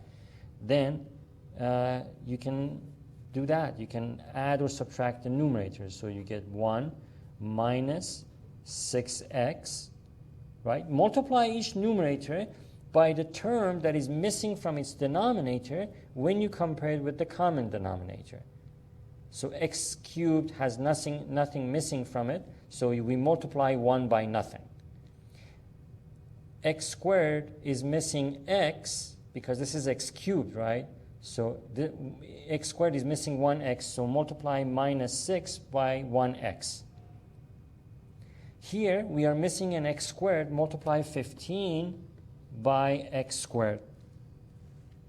Here we're missing x cubed, so multiply the minus 20 by x cubed. Again, we're missing x cubed from here, so multiply 15x by x cubed. We end up with 15x to the 4th. Here, x cubed is missing again, so minus 6x squared times x to the x cubed. We end up with x minus 6 times x to the 5th plus x cubed times x cubed. We get x to the 6th. So I guess this is another way of writing the answer. And of course, you can reorder this so the x with the higher power is first. Okay? Okay, so that's that. A couple of formulas here for us. So we have a formula that says finding the k plus first plus 1, finding this term of any expansion of a binomial can be found using this formula. This is the formula for finding the nth term of any binomial, right? So what does that mean? What does it do? Well, suppose you have binomial to 10th power. How many terms do we have when you expand it? 11 terms, right? So somebody can say, what is the 9th term? Right? They're interested in just the 9th term. How do you find that? Using this formula. Okay, using this formula we can find the answer to that. And this is the k plus first term. So if you're looking for the 9th term, then what is k? K is 8. That is what that is saying. That's why I boxed this whole thing. So if you're looking for the 20th term, what is k? K is 19. If you're looking for the 7th term, what is k? 6, right? Because 6 plus 1 is the 7th term. Okay? So the other one is that the total number of subsets of a set with n elements is 2 to n. This is probably should come out. We won't make much use of this in this course, but this we will use. Okay? So you can, this is optional. Let me write this here. Optional for you to remember. Unless, of course, you're a math major, yes, then you would need to remember this. Okay? All right, so let's use this formula to answer these questions. It says, find the indicated term of the binomial expansion. So here they want us to find the 6th term, right?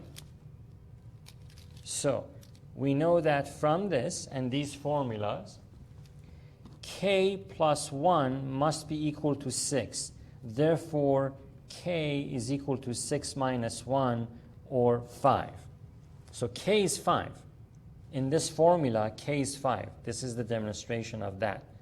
And they want us to find the 6th term. So that means k in this formula is 5. So n is 6, n is 8 in this case, right? N is 8, we know that. K is 5, and A is X, and B is Y. Okay, so let's do that. So 8 choose 5 times X to n minus k power, that would be 8 minus 5 power times y to k power, right? K power, which means 5. Okay, so let's find what this term is. 8 choose 5. 8 choose 5 is 56, right? So 56, x to x cubed, right? 8 minus 5 is cubed, y to the 5th power. So this is the 6th term of this of the expansion of this binomial. Okay? Does this make sense? We're just applying this formula. Okay? Okay, so next one. It says find the 5th term in the expansion of this to 9th power. Well, the formulas are off the screen, so let me write them again. K plus 1 term, and the formula is n choose k times a to n minus k power times b to k power, right? That's the formula. So we know that we're looking for the 5th term. So we know that k plus 1 must be equal to 5, the term we're looking for. All right, so let's find out what k is. Therefore, k is equal to 5 minus 1. Therefore, k is equal to 4. So in this formula, k is equal to 4. What is n equal to? N equals 9, right? The power on the outside. Okay, so let's use this formula, this one. And of course, A in our case is P, and B is minus 2Q. Let's write those down too. So A is P, and B is minus 2Q. We're going to plug into that formula now. Okay. Over here. Okay.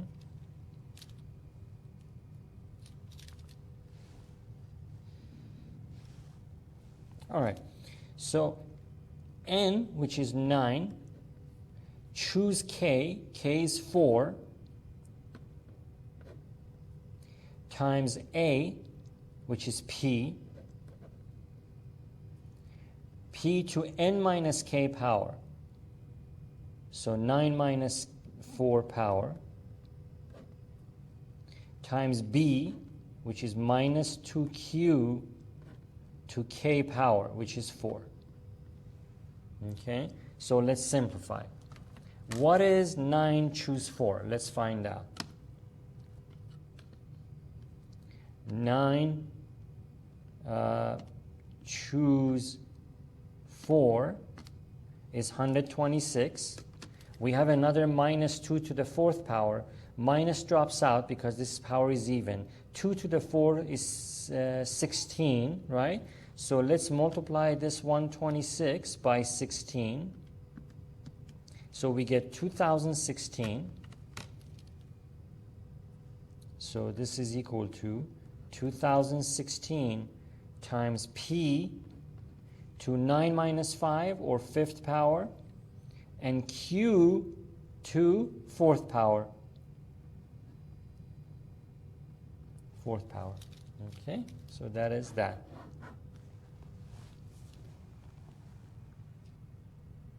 Okay. So let's do this one. This one is a very large expansion, right? How many terms are we going to have? 13, right? 12 plus 1, 13 terms in the full expansion of this binomial. Now they want us to find the 11th term, right? Okay, so if we're looking, well, let me write down the formulas first. I'm going to write them on top of this here. So to find the k plus 1th term,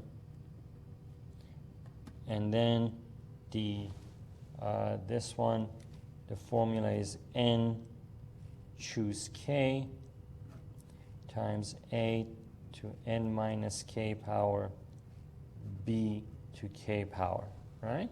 Okay, so I think this is usual. I mean, this is expected, but this one is something you have to remember. So if you're looking for the 11th term, then k would be 10. This is how. So k plus 11, k plus 1 equals 11. Therefore, k would be equal to 11 minus 1, which means k equals 10. So that's k. What is n? N is, of course, 12. What is a? A is x. What is b? B is minus 3. Okay? So knowing that, then we can plug in. So we have n choose k. That's 12 choose 10 times a, which is x, to this power, n minus k, right? 12 minus 10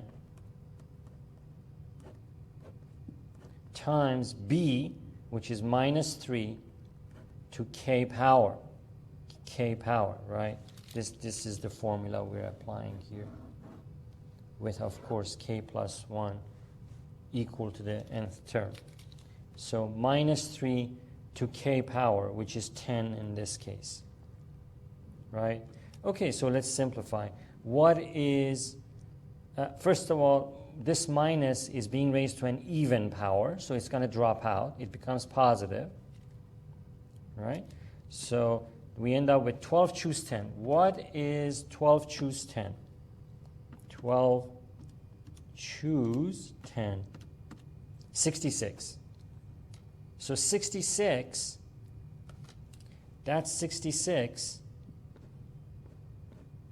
times x squared, right? 12 minus 10, that's x squared. This is positive, 3 to 10th power. That's a large number, right? Let's find out what it is.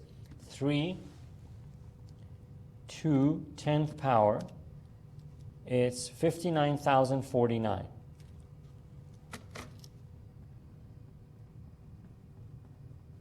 Right?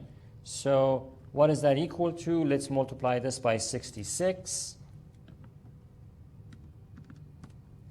It is that. So we have 3,897,234. Let's write that down. So 3,897,234 times x squared.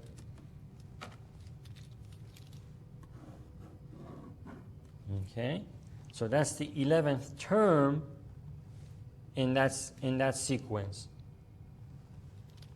Okay, so this one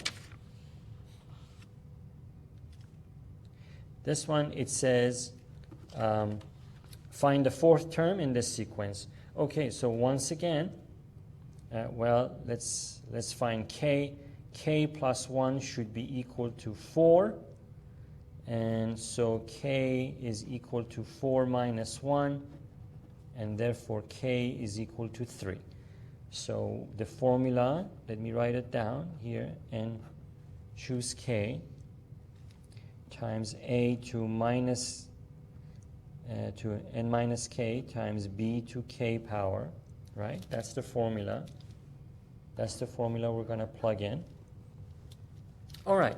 So what is n then? In this case, what is n? N is the power on the outside, 7. What is a? A is 1 over b squared. What is b?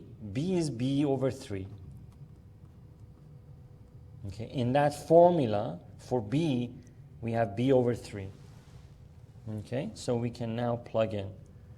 So we have n choose k, so 7 choose 3. I'm just plugging in here. Times a, which is 1 over b squared, to n minus k power, 7 minus 3 power, times b, which is b over 3, to k power, which is 3. Okay? All right, so let's simplify this. 7 choose 3, let's find out what that is. 7 choose 3. So that's 35. 1 over b squared to, let's simplify this step by step. So 7 minus 3 is 4, and this is b cubed over 3 cubed is 27, right? Okay, so one more step to simplify this. We have 35 that is going to get multiplied by this. They are, is 35, do they have a common factor? No, they don't, right? So 35 and 27 have no common factor, so we'll end up with 35 divided by 27 times b cubed, right? So we have b cubed here coming from here, and b squared to the 4th power. The powers multiply each other, right? I mean, let me bring my scratch paper here. How do we simplify this term, that one? 1 over b squared. 1 over b squared to the 4th power. is equal to 1 over b squared to 4th power, like that, right? And 1 to the 4th power is just 1. So using the rules of exponent or properties of exponents, we know that the outside power multiplies itself by the inside power. So we end up with 1 over b to the 8th power. Okay, so that whole thing reduces to 1 over b to the 8th power. B to the 8th power. Now, if we move this up, we get b to 3 minus 8 power. We're going to end up with a negative power. So let's move this down. So this simplifies to 35 divided by 27 b to the 8th power minus 3. We subtract that from here rather than subtract 8 from 3. Okay, the other one would give us a negative power. We don't want that. So we end up with 35 over 27 b to the 5th power. Like that. Okay.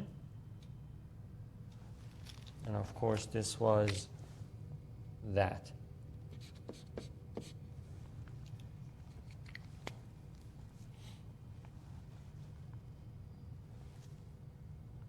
Okay, so this last one, we can ignore it. I mean, we won't apply this in this class, but of course math majors will use it. But if you want, we can also apply it. It says, determine the number of subsets of a set of 6 members. So this is talking about this formula, that one. The total number of subsets of a set with n elements is 2 to the n. So it'll be 2 to the 6th power, which is 64. That's all. But like I say, in this course, we don't do much with this. Okay. So this last set of problems, this is very interesting because they want us to go backwards. So far, we've been expanding binomials, right? This one is saying factor the following expressions. That means put them back in the binomial form to some power. And that's done very easily because all you need to focus on are the first term and the last term, right? So the last term and the first term tell you what must have been the terms inside the parentheses, right? And of course, the number of terms you have tell you what the power on the outside must have been. So if you have 1, 2, 3, 4, 5 terms, then this power must have been 4. Because the number of terms in an expansion of a binomial is always one more than the power. So we know this power must have been 4. And the last term and the first term tell us what must have been here. So x, so to what power? So this must have been 8, right? This must have been, let's see. This must have been, and yes, so this must have been 8, because 8 to, that's how you're going to get 32. There is no other way you can get 32, right? X to the 8th power to 4th power on the outside is going to give you 32. And then everything is positive, right? So plus, how do we get y to the 4th? Only one way. You must have a y here.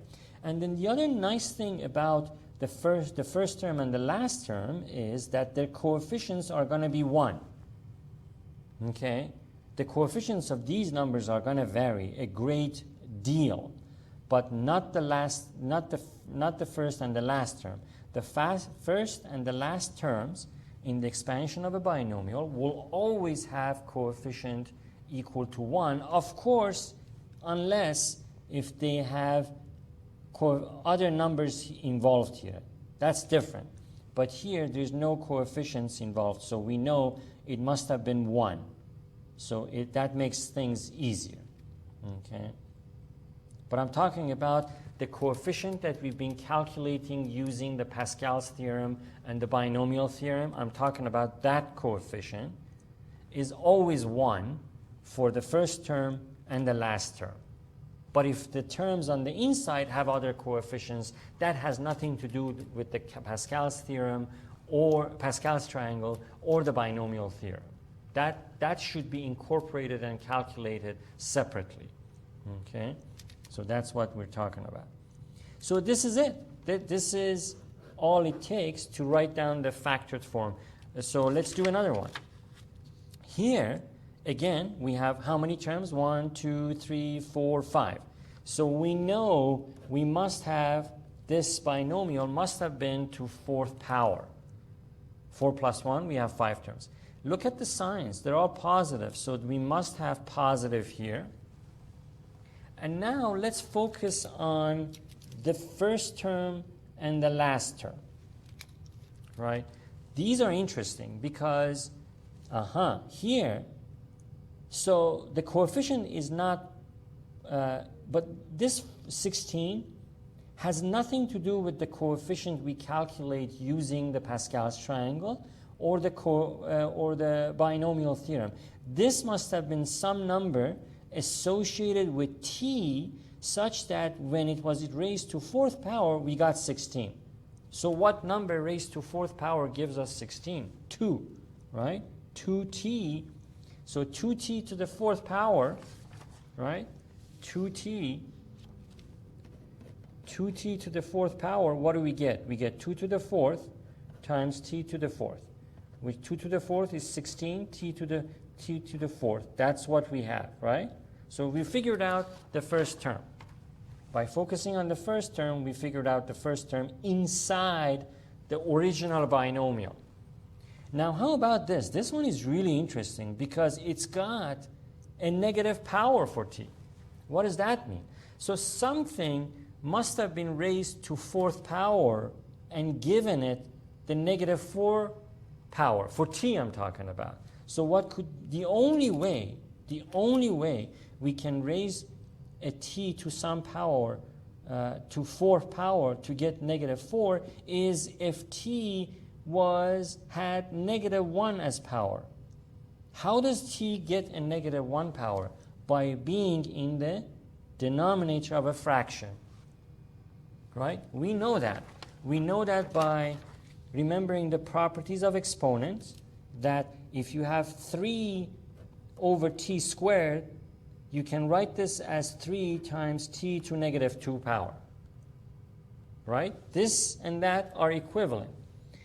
We know that at the same time, if you have 5t to the negative 4 power, you can rewrite this as 5 divided by t to the 4th power. So in negative 1 power, negative 4, these two forms are interchangeable. You can go from this form to that form, from this form to that form. Okay? So this tells us, this negative 4 means that the t inside the parentheses must have had negative 1 power, and the only way that can happen, right? The only way that can happen, so t to the negative 4, so after being raised to 4th power, we have t to negative 1 power, negative 4 power, right? That's what that is saying. That's the last term, right? So the last term was raised to 4th power and ended up with a t to negative 4 power. How is that possible? If you leave it like this, it can't be. You get t to the positive 4. So this inside must have had a minus 1, and then 4 times minus 1, we get minus 4. But t to negative 1 power is the same thing as 1 over t to 4th power. Okay? You can rewrite this as a positive, the t, you can rewrite it with a positive power, positive 1 power, if you write it as a denominator to a fraction. Okay, so that's what we do. So now the t appears in the denominator because that negative 4. Now how about this 81? Remember, the last and the first term, as far as the Pascal's triangle and the binomial theorem are concerned, have coefficients equal to 1. So if that is not 1, that means it must have been associated with the term itself. So it must have been some number here such that it was raised to 4th power and gave us 81. What is that number? 3. Okay? So that is the final answer here. Again, we were able to fully factor that by focusing on only the first and the last terms. Okay? Now this one.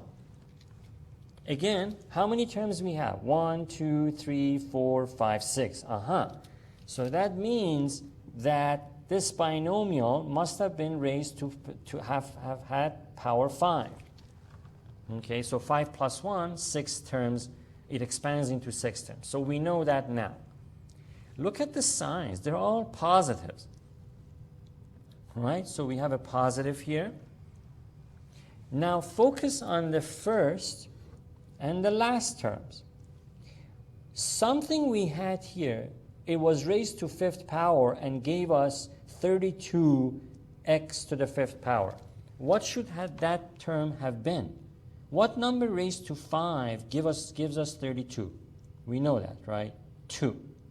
And of course, x by itself. So 2x to the 5th power, we get 32x to the 5th power. Now, what about that last term? Well, whatever we had here, it was raised to 5th power to give us 243. That means the original number must have been 5th root of 243. So let's find out the 5th root of 243.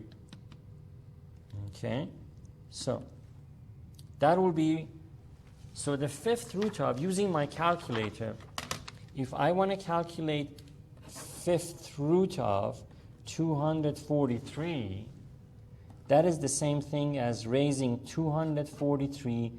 Rewrite the radical expression in terms of its rational exponent, right? The two are interchangeable. So 204, the power on the inside is 1, so the rational exponent will be 1 over 5. So if I use my calculator to raise 243 to 1 over 5 power, I'm going to be able to find the 5th root of 243. Let's see. Okay,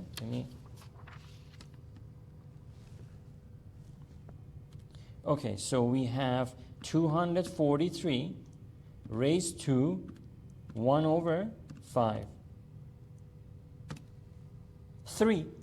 So 3 to 5th power.